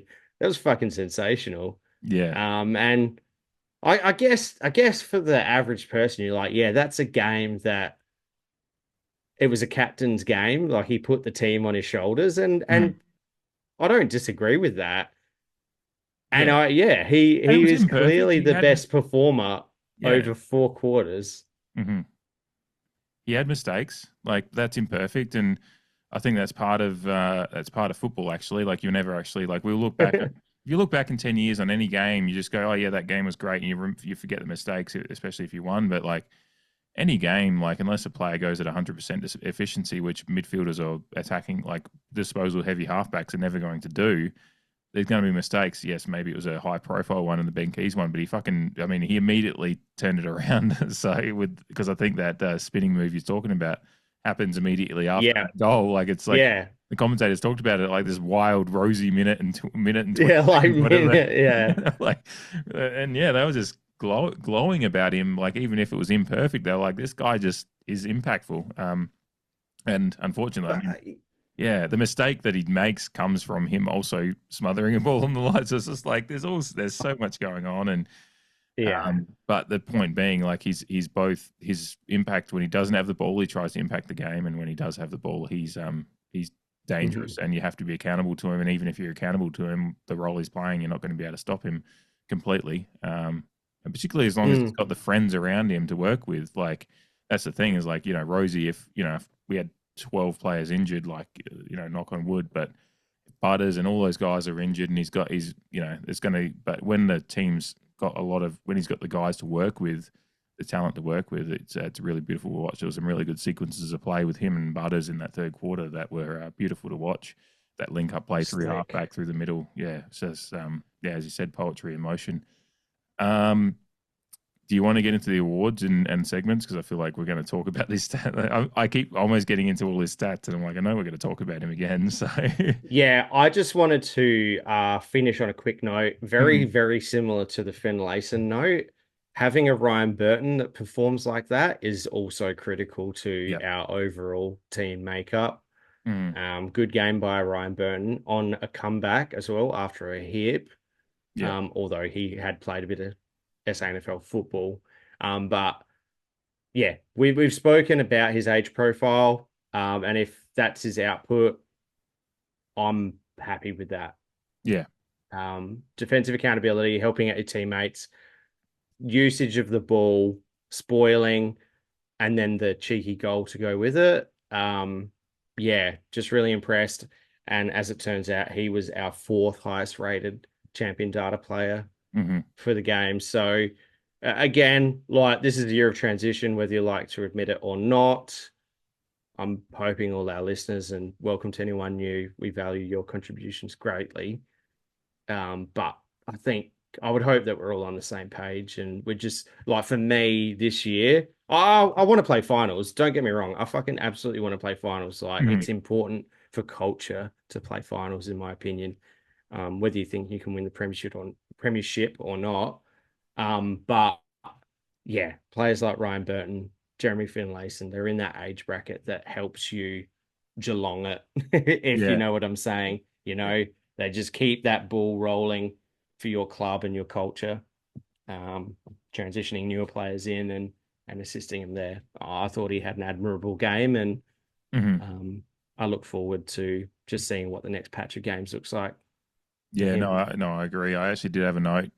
You just reminded me to scroll down to look at it, but there was right at the end of the first quarter, I think there was a free kick paid, but the umpire pointed that it was going to be a Port free kick, even though it was a Crows free kick. So we started pushing forward, and then it was like, oh no, it's a Crows free kick, and it was like with 10 seconds to go, and commentators are like, oh, Port have pushed forward, and the Crows kick comes into the into their forward 50, and it's Ryan Burton that flies across the front of the pack to kind of just kill the ball, and the siren goes to end the first quarter. So it was potentially, it was just a little 1%er that may not have even been marked there. I know he had 4 1%ers for the game. I don't know if that counted as one, because I don't know if he actually made contact with the ball, if he just kind of floated across the pack and at least disrupted the. But yeah, it was a moment where we were actually pulled out a little bit because some players had started to move forward for a potential. Yeah. Talking about a disruption, you've just reminded me the Isaac Rankin goal, the DBJ equivalent, that comes off the back of Ryan Burton acting very smartly with his back turned the ball, and he kind of gets in the face of, is it Darcy Fogarty in the goal square? He just I don't even think he gets hands to it, but he does what he can without he's just front like on Jackie contact. Moon defending like in his face with like another. Was it the fucking semi-pro reference? When they put the eyeliner on for the game, and it's like the guy's just in the face, and it starts running. He's like, look at my eyes. Oh man. Oh yeah, Ryan. Movie. Throw some eyeliner on, you can improve their results even more. No, don't do that. I mean, he's a beautiful man, so yeah, go for your life, Ryan Burton. Absolutely. No, that's a great point to bring up, because I did have him in my notes for that point as a positive point, and we hadn't mentioned him at all, but yeah, he did have a great comeback. It's great. Ryan Burton and Jeremy Finlayson both came in and had positive impacts towards what was a game we almost won, and they would have been big parts of it if we had won. So yeah, great point to bring up. All right, happy to get into segments. Let's do it. Wilson Gray coming up first. Down, Gray doing brilliantly, getting through to Monfries. That's Gray at his best. Wilson kicks hard and kicks Crawley. Robbie! Let him entertain you! All righty, Jamie, you get to go first. No shortage of moments this week, being a showdown and a close showdown. I'm really, despite the loss, really impressed with some moments in this one. So I'm interested to see where you go first with your nomination. Thank you very much. Look, it has to be Rosie's full-length smother. Square, couldn't quite pick it up when he wanted to, with a text and hands it to Keys, who makes no mistake. Was it touched? Port Adelaide very confident. Connor Rosie going back, ready for the kick out. It's a good touch. That's a great That is a full-length dive to fingertip it.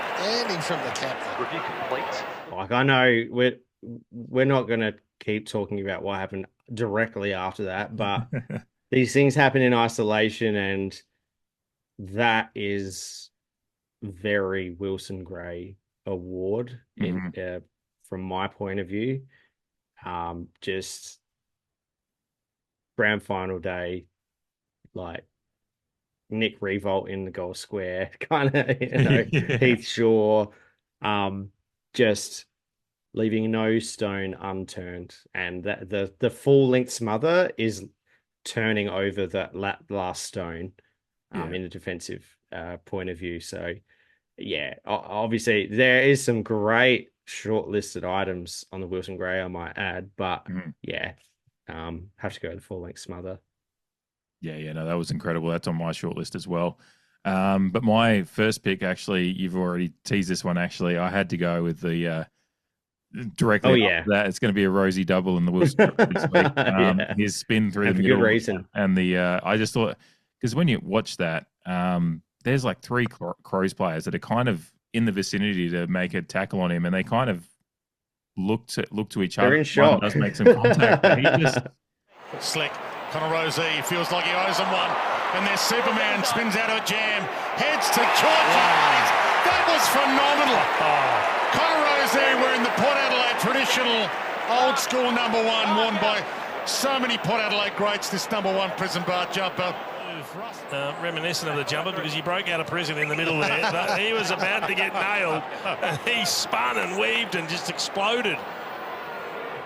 The way he moves his hips and his movement and how he carries the ball, it's one of those things that people criticize him for sometimes, but that's what he actually helps him. He's an elusive player. And I loved that moment. Him just spinning through the middle was incredible to watch. yeah, that's my nomination. So that's funny. That's a Rosie double, but I think he's earned it with those two efforts. Obviously, in between, as you said, these moments are moments in isolation. So don't, what happens after is, and again, what happens after I think is unfortunate. More so on the fact that Lockie Jones doesn't quite get there as well. But yeah, two great moments, and Rosie, I think for him to have a double Wilson Gray nomination this week is, I think that's a testament to just how good and impactful he was in multiple areas. Because your nomination is a defensive effort, mine is an attacking effort, and they all happened within the same minute, which is pretty incredible. Yeah, absolutely. Yeah, it was quite the small period of the game. Just wild. I do want to just honourable mention a couple of spoils. There was Lockie Jones late in the. Oh well, he comes to the contest late in the first quarter on Thilthorpe, so yeah, he didn't have it all his own way the whole game. And then Josh Sin versus Rochelle in the second quarter, both midway through their respective quarters. Just like I mentioned, some really good Wilson Gray material and not giving up on contests, which is essentially, it's always going to feature on a short list. Some real defensive union type stuff. Yeah, the Jones on Thilthorpe one was in my short list as well. I think it was like the commentators were like, it was fait accompli that Thilthorpe was going to take this mark, and Jones just came through and slapped it out. It was incredible. Cool. Another one that I had was Butters' tackle on Peatling some way through the third quarter, kind of when we were in ascendancy. It was just wrapped him up, locked him up, just nowhere to go. And I think the commentator said Peatling might have had some prior. There was an argument for holding the ball, but no one argued the case. I was happy. I was content with the outcome. Yeah. It was just a really good tackle. And Butters, typical Butters, like he's lying on the floor afterwards with a big smile on his face. Love that. A lot of Butters grinning throughout this game. Yeah, it's just a real throwback. Just that shit-eating grin that we love. His little trip on Rankin earlier in the game was like kind of funny. Unfortunately, ended up in a goal against, but just funny stuff. Alrighty, let's get to the goal of the week then. Monfries has kicked a goal. Unbelievable. Haven't seen anything like that. It's gone at right angle. Flashpoint. Stevie Motlop. What a time. Oh! He is floating on air now. Would have loved one of those moments. Oh, God, it felt like it was coming there late, didn't it? Until it did. Yeah, I know it did. Oh, good God. It was...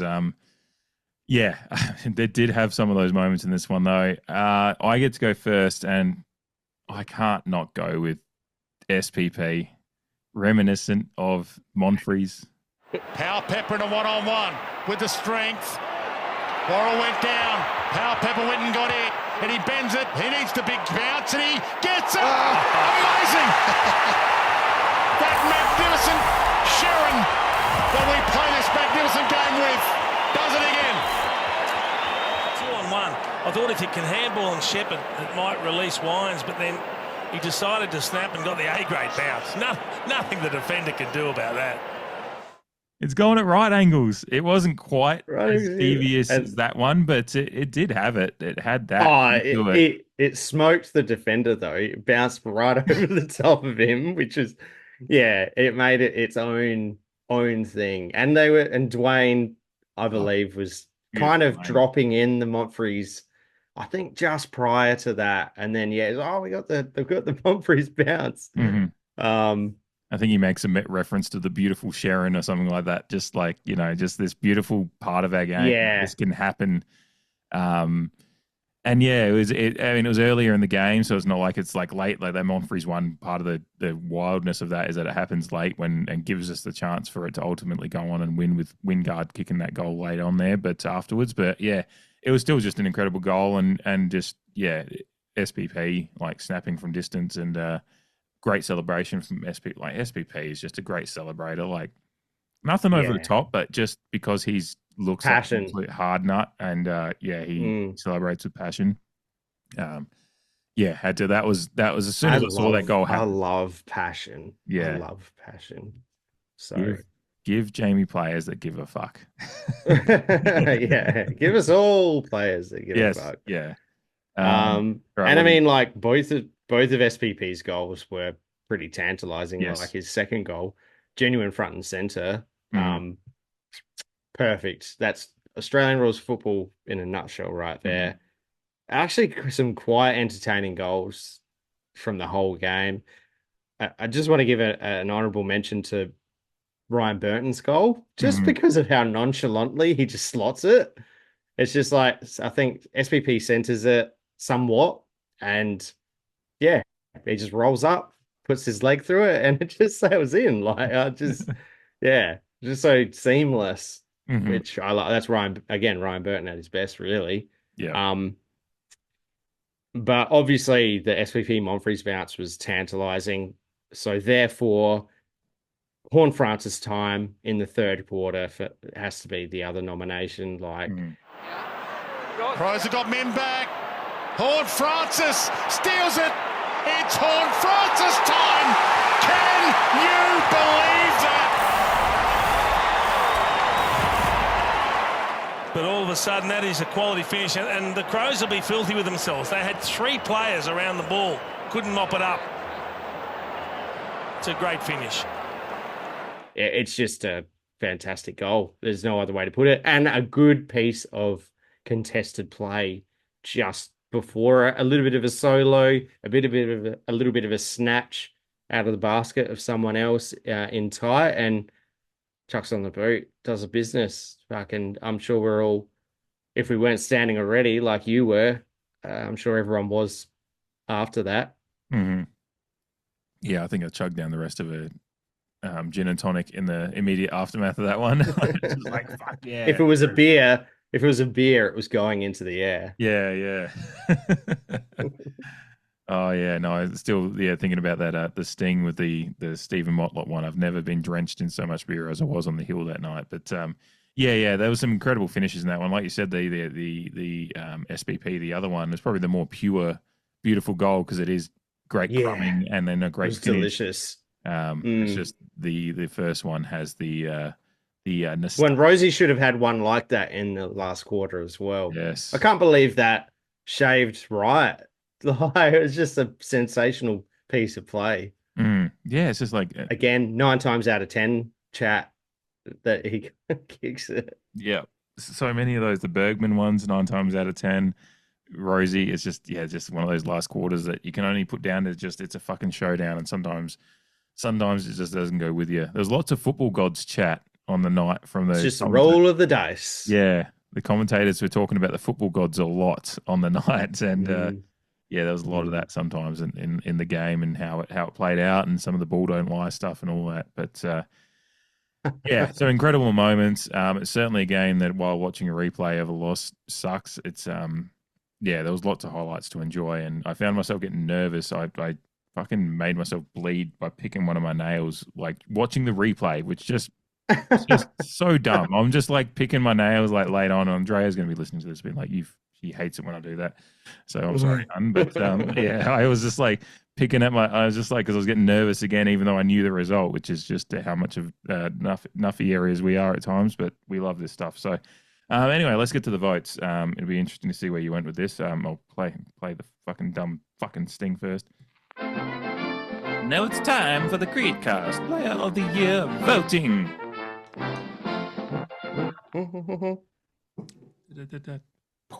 Alrighty then. You get to go first. Yeah. Really intrigued. I do. I get the stats run, so let me put my notes up here. Already spoken about him, but I want to give an honorable mention to Visentini for the reasons that we spoke about before. Fucking awesome game. Top rated player. Yeah. And thereabouts for a 1 vote. So salute to Visentini. My 1 vote though goes to Ollie Wines. Maybe unlucky being at a 1 vote, but a good top 5 to get into. So he had the 31 disposals, 15 of which were contested, 11 ground ball gets, north of 300 meters gained, 6 score involvements, a huge 10 clearances, just real Ollie Wines stuff, 17 pressure acts, which was up there for the team. I've given my 2 votes to Jeremy Finlayson for all the reasons that I've already mentioned. Coming in, playing your first full game since round one, potentially full game. Yeah, I'm trying to think. Because we were crying about him. Bad week to say that, but yeah, we were crying about him after the St Kilda preseason game. Like, is he the answer to Dan Houston? Somewhat facetiously, but we were happy with what he did. But yeah, then we get monstered by Collingwood in round one, and that's just like the end of Finlayson as a backman, I think. So yeah, It was nice while it lasted. It was a fun preseason game. Yeah. But yeah, I mean, he had 11 disposals, half of which were contested. He used the ball at 72 when he got it, nearly getting the 270 meters gain. Five scoring shots, 3 goals, 2 in his 8 scoring involvements. And he also had 4 1%ers on top of the handful of headouts that he got when he was chopping out, just playing a role as a forward. If you're kicking, 3 goals and you're featuring around the ground, you're generally going to get in my votes. Fantastic game. My 3 votes goes to Miles Bergman, again, for all the reasons we've already discussed. 23 disposals, 13 contested. You already mentioned north of 600 meters gained, 5 marks. The 2 behinds that could have been goals in his 7 score involvements, 6 clearances, 8 inside 50s, 15 pressure acts, and 8 tackles. So Jordan Dawson was like getting a bit of plaudits. It was like, oh, he's getting shut out, but at least he's tackling, where Bergman was 1 less tackle for the game. So matched him and then did even more the other way. Yeah, 1 less tackle, but 10 plus disposals. So, yeah. Take that, motherfuckers. 3 plus marks against one of the best marking midfielders in the game, apparently. So, yeah. True. We love our Miles Bergman. Please stay. And on that note, my 4 votes is for Zach Butters. Also, please stay at our football club. 33 disposals, 16 contested, 12 ground ball gets. He used it 78%. So, like, as much as we lauded our midfield group throughout the show, the disposal efficiency eluded a number of them, but Zachy Boy disposed of it nearly at 80%, nearly 350 meters gained, 6 scoring involvements, 10 clearances for himself as well. Yeah. And then, BOG is kind of rosy. Full 4-quarter performance, 32 disposals, 7 intercepts, 8 ground ball gets for himself, nearly 685 meters gain, 4 marks, 7 score involvements, 4 clearances, 7 inside 50s and 4 rebound 50s. So off of a half back to outdo your inside 50s by comparison to your rebound 50s is awesome. And also had the 5 tackles too, just continuing his kind of pressure game that we know him for. Clear best on ground for mine. And although there's obviously a little bit of conjecture because, we didn't win, excuse me, when you look throughout the champion data, fantasy, like the votes that you said by the people that were there, like it's just Rosie. Rosie was the best on ground. Yeah. Totally, let alone Port Adelaide Football Club. Yeah. There was lots of, look, that's one of the great things about, and like, as much as I despise them as a football club and an organisation, as far as the players on the field that night, a lot of players from both sides applied themselves well. I'll say that. It was a good game of football, and that's what hurts. Phil Thorpe is a beast to watch. Like the comparisons to the likes of Fraser Gehring and co are apt and scare me for the next. And Charlie Dixon. Yeah. I know, you know that. But I need to wash my mouth out. Brief intermission. Technical issues. It's just like, it was like objectively just a good game of football. Yes, and good games of football come with mistakes, but they also came with a lot of great moments, and both teams applied themselves well. And Rosie just lifted himself above a lot of that. To go with my votes, we Yahtzeed as far as players go, and we're very, very close to a Yahtzee on positioning. The only difference I have is I had Finlayson 1, Wines 2. And so, it's really, and there was a few, players that I was close to getting in there. I'm just scrolling back up to remind myself of who, the likes of, there wasn't too many that actually shone out to the point of actually getting into the votes. I think the only other one I was maybe thinking, actually, no, there wasn't really. I think Sam Powell-Pepper got close for me at one point when I was thinking about it. And I was like, ultimately, just not quite close enough. Lockie Jones maybe hadn't made a few. I was actually like pretty impressed with parts of Lockie Jones's game, but then there was just once I watched the replay, I was like, nah, there's just too many things he didn't get right at times. But he was there was a lot of admirable performances. Yeah. That's it. Like, in terms of our watch, and Vicentini, your honourable mention, was obviously very apt as well. And champion. Like, it was pretty hard to find a watch for mine. Yeah. Because I think that while we didn't play the perfect game, everyone contributed to an extent. I mean, even Jed McEntee, like, he's picked to tackle. Like, it's pretty obvious. He had 5 tackles, 4 disposals, so I think, right? Yeah, like he's picked it, whether you like it or not. We're not over the moon about that choice. A lot of people aren't. A lot of people go hard at that notion, but he gets picked to tackle, and he tackles 100% disposal efficiency out of his 4 disposals. Yeah, I noticed that too. But you pick for a role, and this is not even just McEntee. It's Sava Radaglia, it's DBJ, it's Jackson Mead. Like, there's people who, when they needed to go, they went. If that, when they needed to put their head in the hole, so to speak, they did it. There was mistakes from most people on the night, and if we're talking about a game decided by under a goal, which, like I mentioned, we usually win. It's just we're on the wrong side of the coin this time. And before we kind of wrap up and just quickly go forward, I think it's something that I brought up on Thursday's show on Patreon. And again, for anyone signed up, $5.99 a month. We're not asking for much, but if you want a little extra show and some extra goodies, then sign up through a web browser, not an Apple.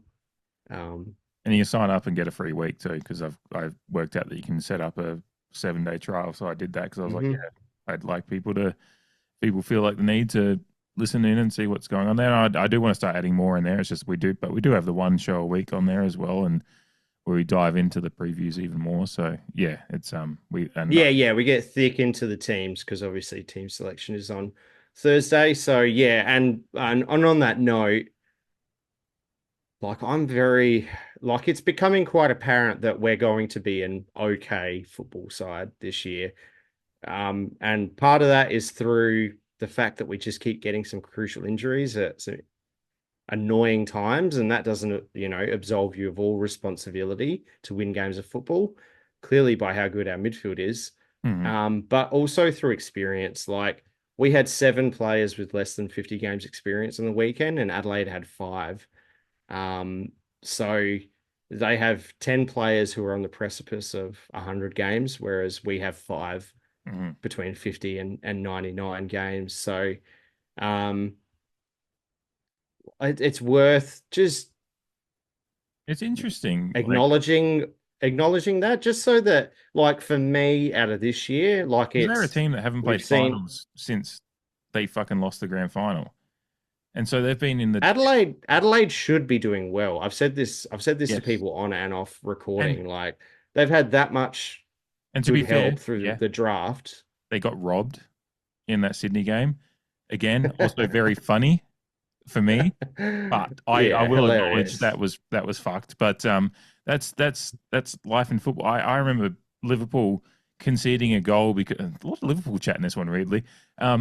Because I think it was Southampton in 2010 or something like that. Like, someone threw a beach ball onto the field, and the ball deflected off the beach ball and went in. Yeah. And it was just like, and everyone was just like, wait, what do we do here? Like, I don't know. I guess we just allow it because, and it's just like, no, don't do that. But they did. And like, Liverpool weren't probably going to have a great season that year, but it might have, like, it's again, swings and roundabouts. Who knows what happens? Sliding doors.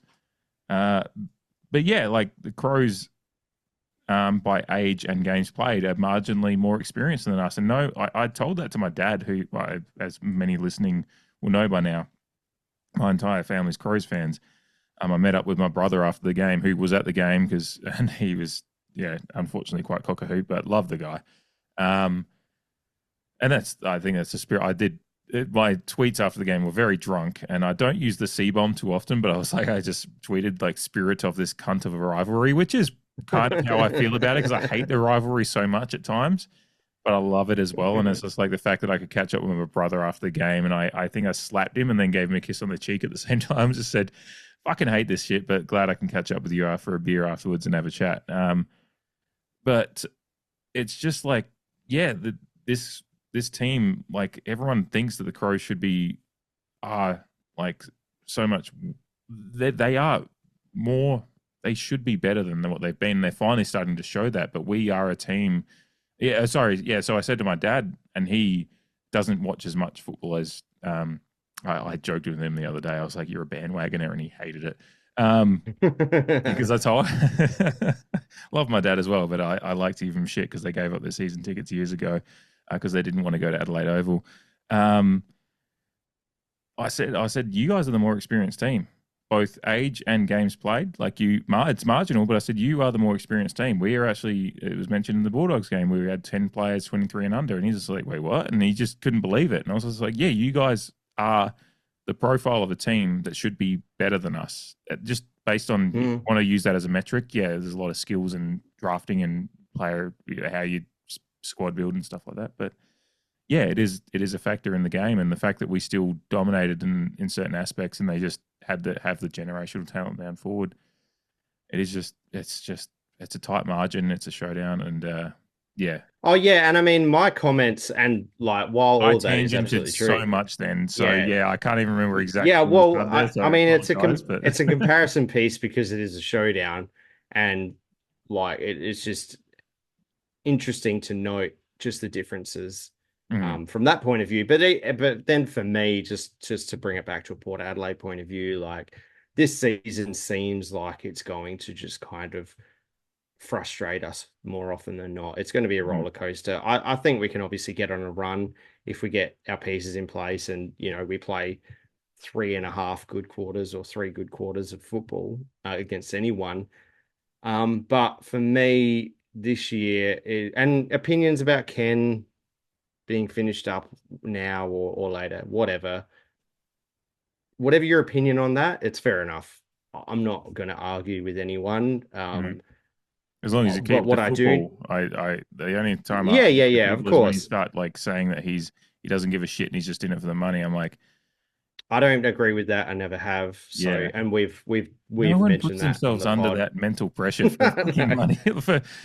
Maybe in the NFL when you get 20 mil, like 6 or 20, or college coaching, whatever. But yeah, AFL coaches aren't compensated that well for their for being the ultimate. Yeah, for the constant criticism. Yeah, and like, look, I believe that Josh Carr is doing a lot more than they care to admit, and that's fine. You got to keep your cards close to your chest. But for me this year, if it does continue in this fashion, for me, it's just the development of the players and their positions, and the fact that I mentioned before, we're trying things out just to see what we're capable of, what levers we can pull. We've had Finlayson go back. We've had Rioli go into the middle, Bergman go into the middle, and then it's the development of Sin, Ollie Lord up forward, Jace Burgoyne continuing to rise. Like, for anyone that suggests we need to go to a rebuild, I think it was either on the main show last week or the Patreon show. It's just laughable when you consider that we are already playing, like on the weekend, 7 players with less than 50 games. And like you mentioned in the Bulldogs game, 10 players under 23 in that particular game. That's a profile of a side in transition, in a reset. I really, really want us to play good football, and I want to play finals because, like I said before, I believe it's good for culture, whether you are capable of winning it all. And like, we've missed our turn a couple of times now. We all, like, I'm comfortable to admit that. I'm also comfortable to acknowledge that you can't win the premiership every year. This is separate. Again, it's separate to the Hinkley conversation, which no matter what your opinion is, it's valid, whatever. Have your hill to die on whatever side of the fence that you land on there.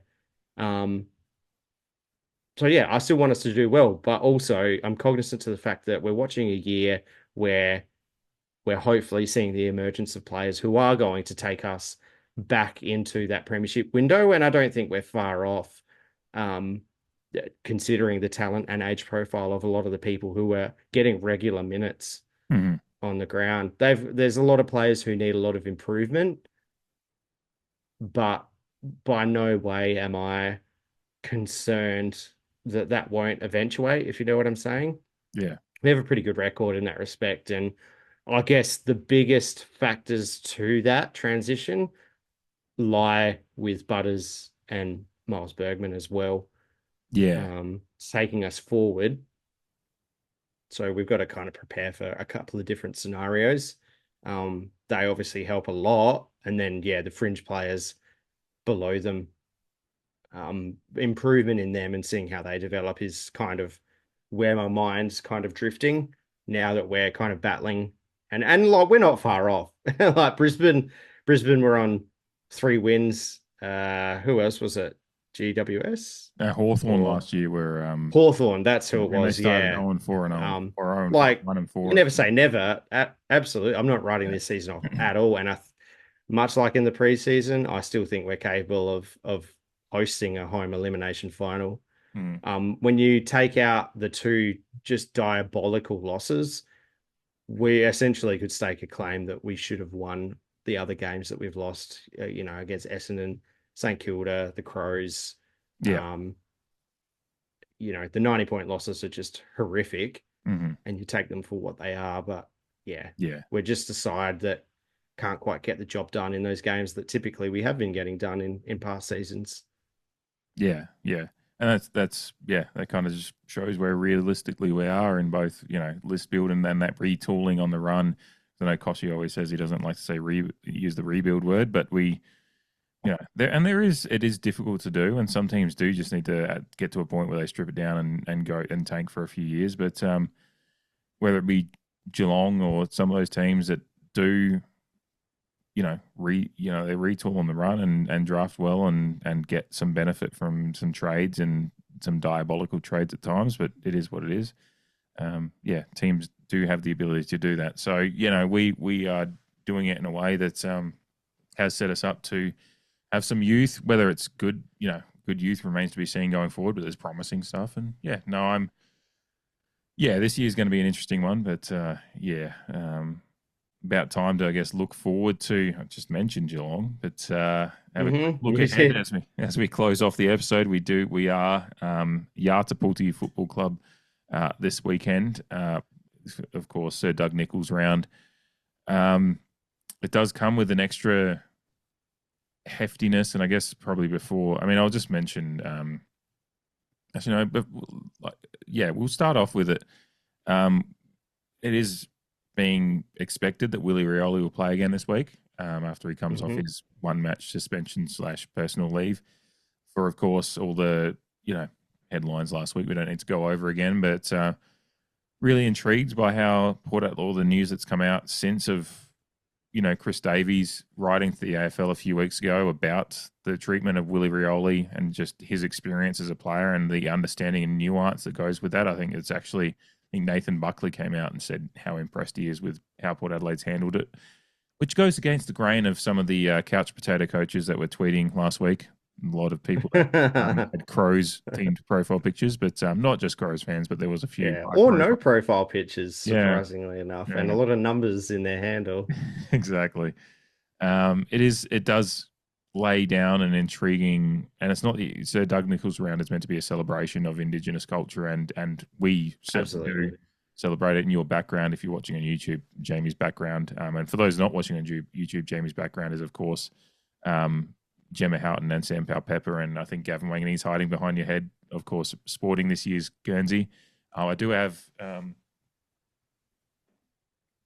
Gavin Wanganeen, one of my Gavin Wanganeen cards. If people are watching on YouTube, you'll see it. It's getting blinded by the light there, but Gavin Wanganeen's been sitting behind me as well. He's one of my favorite.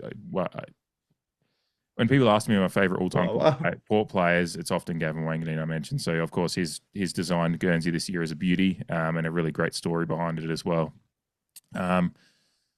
So Sir Doug Nicholls Round and going into playing Geelong this week is, of course, a celebration of Indigenous culture and the profound impact they've had on our game, and positive in every possible way. But, of course, the Willie Rioli discourse over the last few weeks and what Port Adelaide wrote to the league about adds an intriguing aspect to it.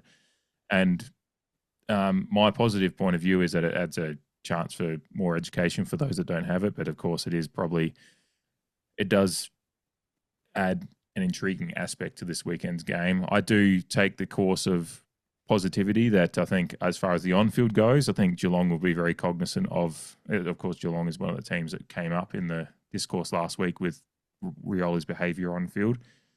I think Geelong have mentioned that, Geelong at the time reached out and Port Adelaide, they settled it between themselves. I think on-field it'll be fine. Ken Hinkley almost basically said last week, I think it would be very, very bad if players decided, and that's part of the discourse that Chris Davies wrote about, is players on field and how people talk. Sometimes what Willie Rioli hears to how he takes it in is just as bad as what everyone's talked about, what Willie Rioli has said over time. So it's an intriguing backdrop for the game. One I hope comes out with a positive impact once it's run its course, but it's just at the moment there is that. I think it's a good thing that it's at home. Yeah, I think it gives the crowd an opportunity to support him as well. If he does come back in, which it seems likely that he will. Yeah. I wouldn't be surprised if, his first possession or whatnot, the crowd gets up and about, and so they should. I think, absolutely. We're an emotional supporter base, much like our beloved Liverpool FC, and crowd involvement does make a difference. There's no, I will not be swayed away from that opinion. So I think it's important for us to get around him when he comes back. So it is a good thing that it's at home, and it is a good talking piece. Just broadly, the Sir Doug Nicholls Round, and I mentioned Ted Lasso's "Be curious, not judgmental" quote, and I think that applies with this as well. The more and more Indigenous culture that becomes readily available from an educational point of view, I always take the vantage point of curiosity. Because I think it's pretty fucking cool, to be honest. But that's why I love rounds like this. It's not tokenistic for me, because I always get something out of it because I am curious about it and I care. It's awesome, and I'm proud that our football club represents First Nations people the way they do, and they are committed to supporting programs that benefit everyone, obviously, but also First Nations people in our country who offer so much to the game of Australian rules football.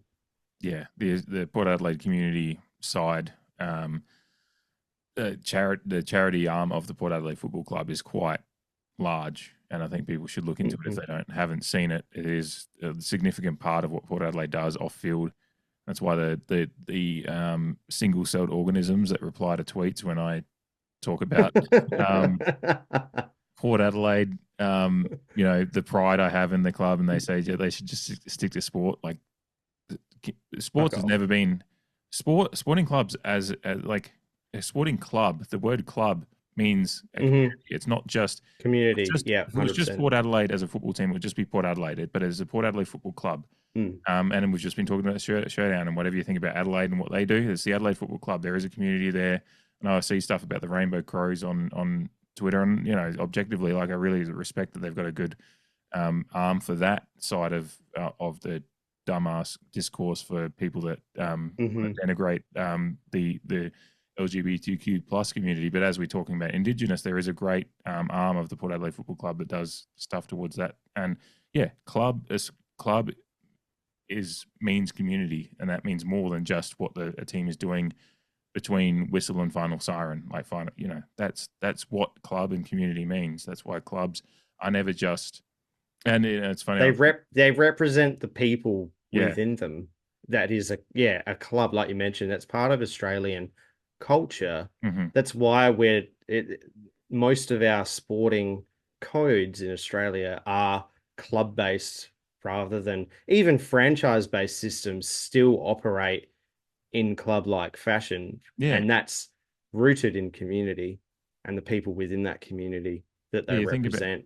You think about the Boston Red Sox after the Boston Marathon bombings, and them wearing the Boston Strong uniforms, and when David Ortiz came out and did the speech to the fans after that, and it was just like, and in his, I think it was, where I can't remember, he's from Central America. Is he Dominican? I can't remember, but he's just like, he says, "This is a fucking city," and like he just swears on national TV, and people are like, "That's good." So like this stuff is like, that's good. Everything means more, you know. And I always think that the great cricketer did an interview with Anthony Albanese a few weeks ago, or months ago. I think their side pro, like the circus one, and they asked him about keep politics out of sport thing, and they said it's kind of a misnomer when all of our national sports are representing nation states. Like, this is dumb. Nation states, yeah. It's always been dumb. He has a way with words. Yeah. I've got a great book called Fear and Loathing in La Liga that's all about the history of Real Madrid versus Barcelona, and how Real Madrid were, Francoist, fascist in history, and Barcelona has got a strong Catalan history. And it's just like, sports has always been more than, yes, you can support, if you want to separate it and for yourself, you can, but that's not how it is in reality. So don't, because it is entertainment as well. Mm-hmm.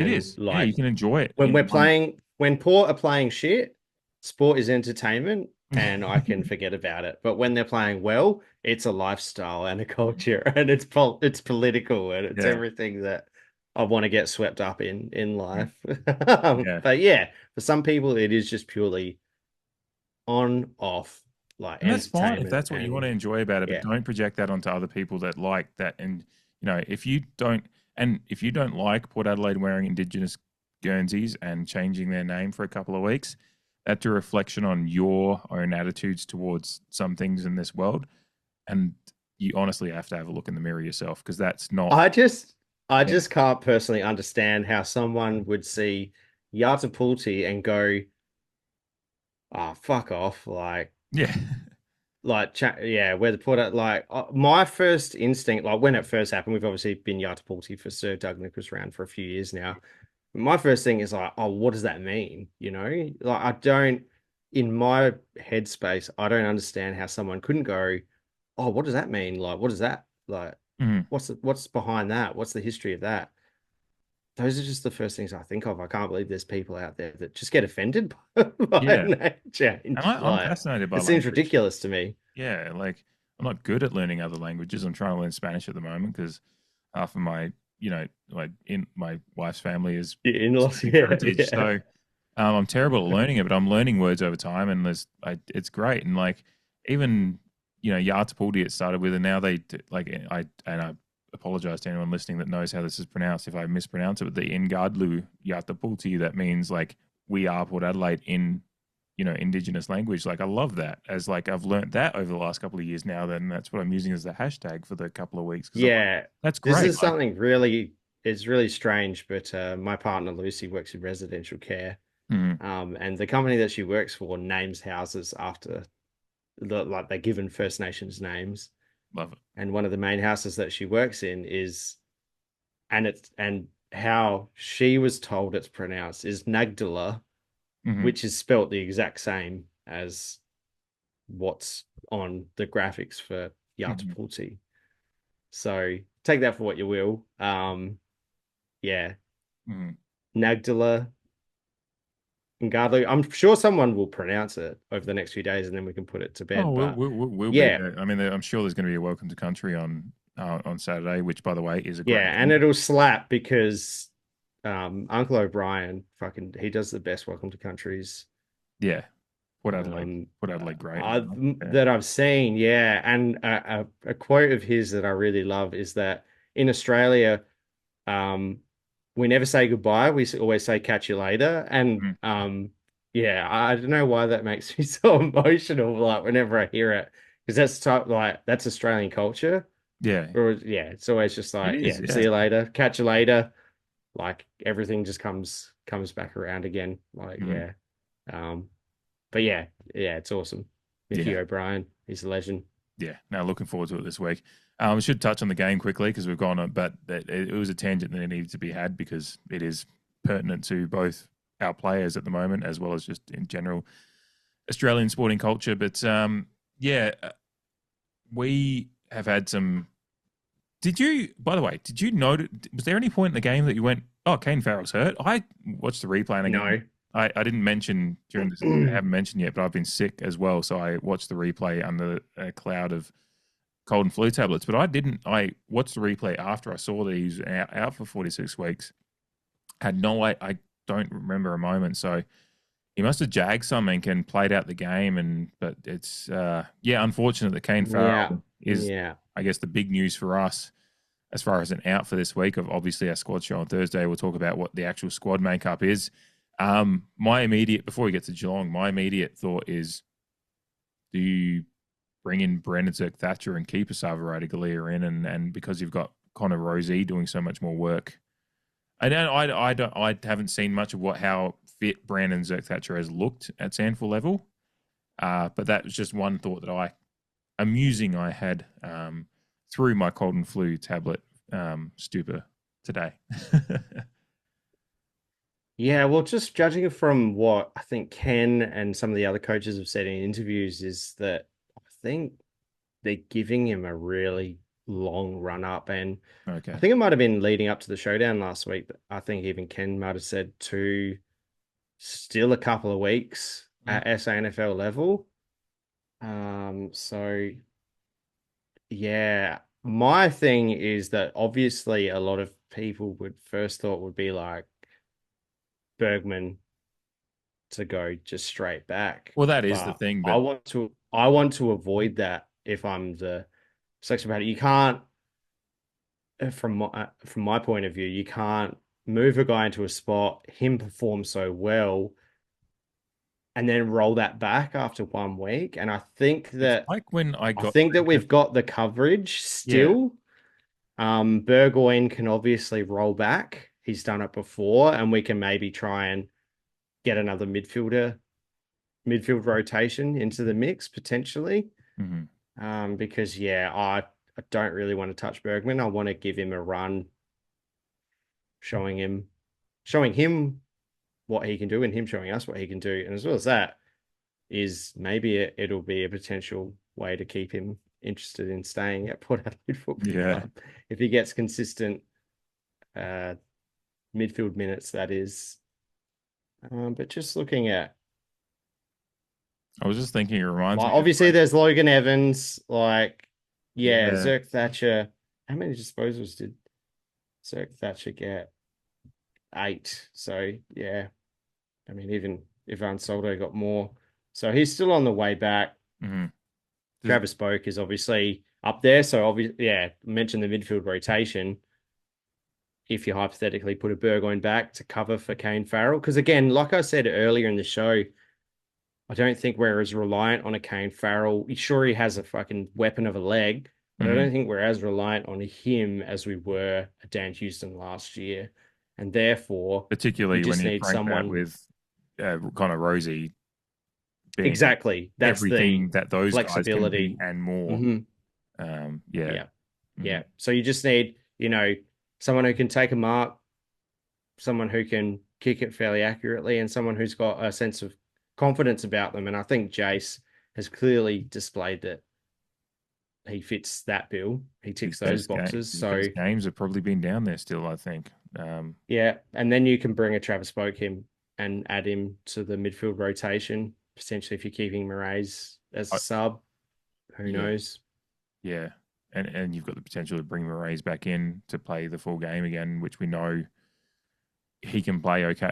Diminishing returns, but if he's, he's performed admirably so far, so we don't. I think, and then obviously Willie comes in for McEntee. Yes, from my standpoint, but seems all indications from the club are that they want him to play this week. As I think you mentioned off the top, if it was it'd be interesting prospect if it was an away game this week. I don't know if they would do that. I genuinely don't know if I think the club would say because if you're playing anywhere away, I just feel like you're just subjecting them to potential sideline abuse and an ugly situation, even if it's not of your own making. Yeah, it's just like you've got to accept where society's at.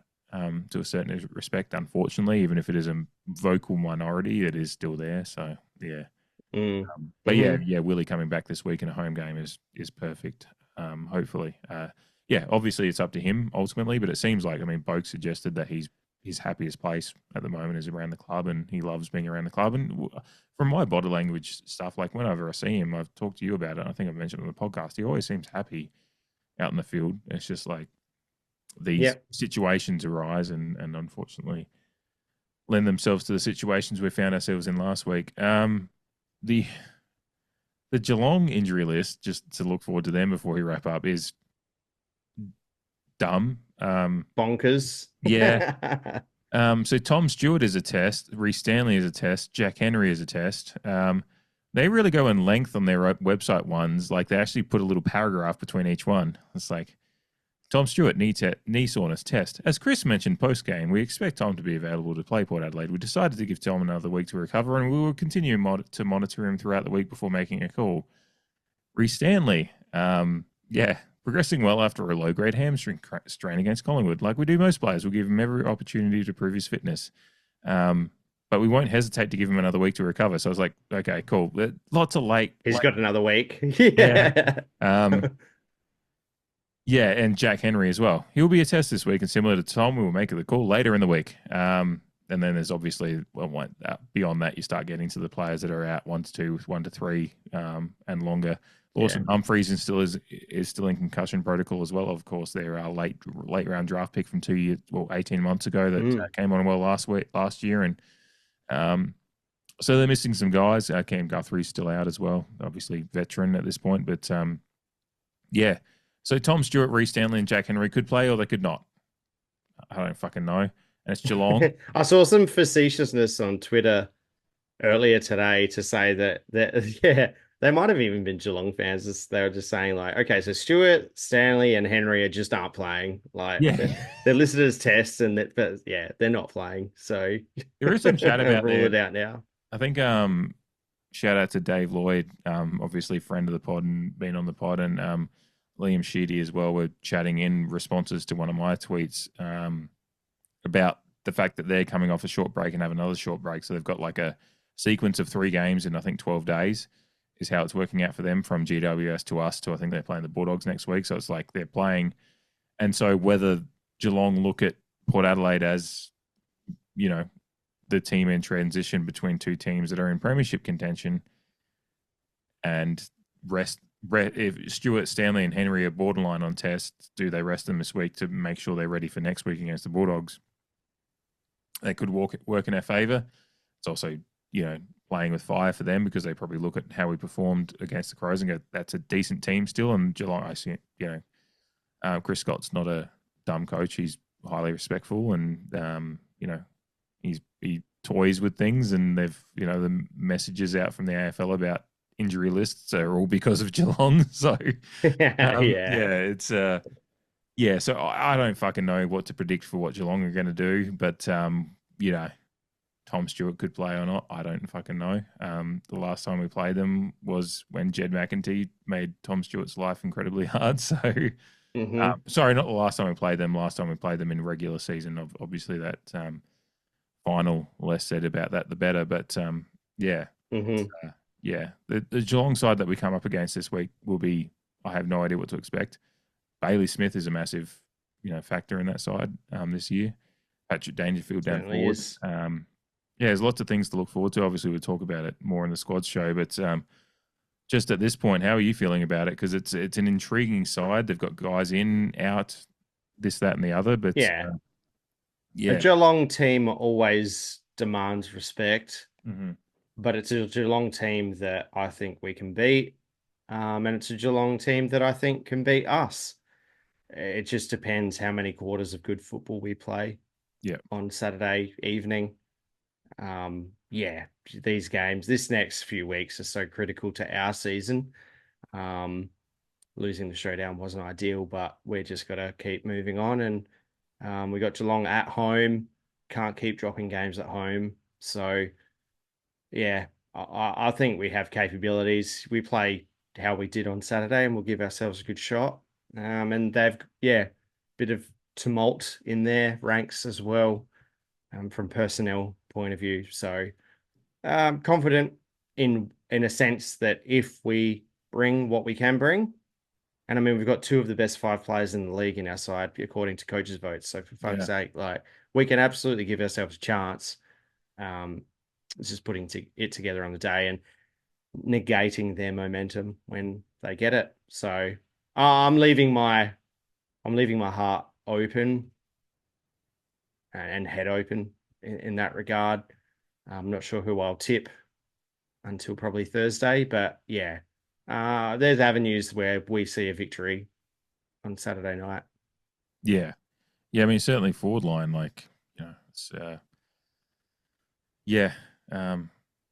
Dangerfield and Cameron are an interesting mix, but then they line up last week with Stengel starting on the bench in their lineup, at least online. It's just like I think the Dangerfield going down forward has changed up how they're using Like, there's some push and pull from what they've done with Dangerfield down forward, so it's a really interesting mix. But we will talk about it more on the squad show later in the week, because of course that's when we will know exactly what we're going to see.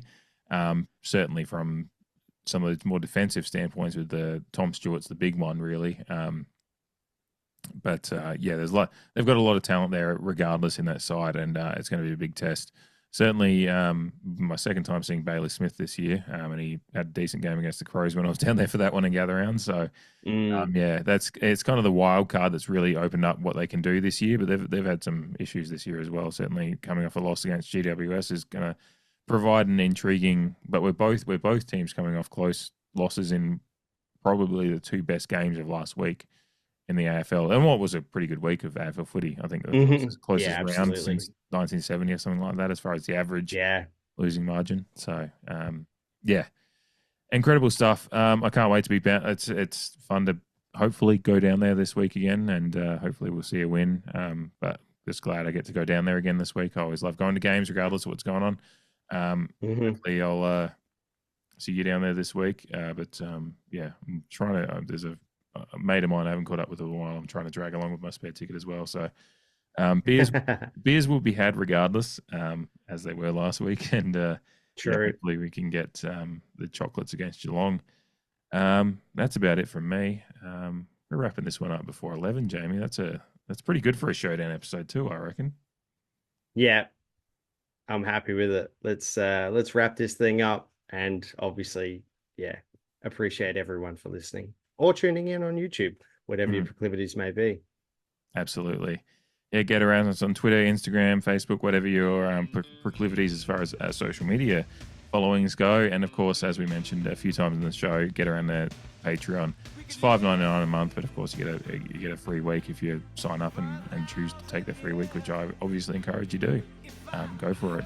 Get that free episode in. And we record the squad show generally on a Thursday, so that's where some of the in-depth preview of the upcoming game comes, as well as whatever bullshit we want to talk about in the closing of those episodes. Is always a few tangents towards the end of those ones, which is lots of fun. So get around those, but that's all about all from me. But yeah. Can the pair.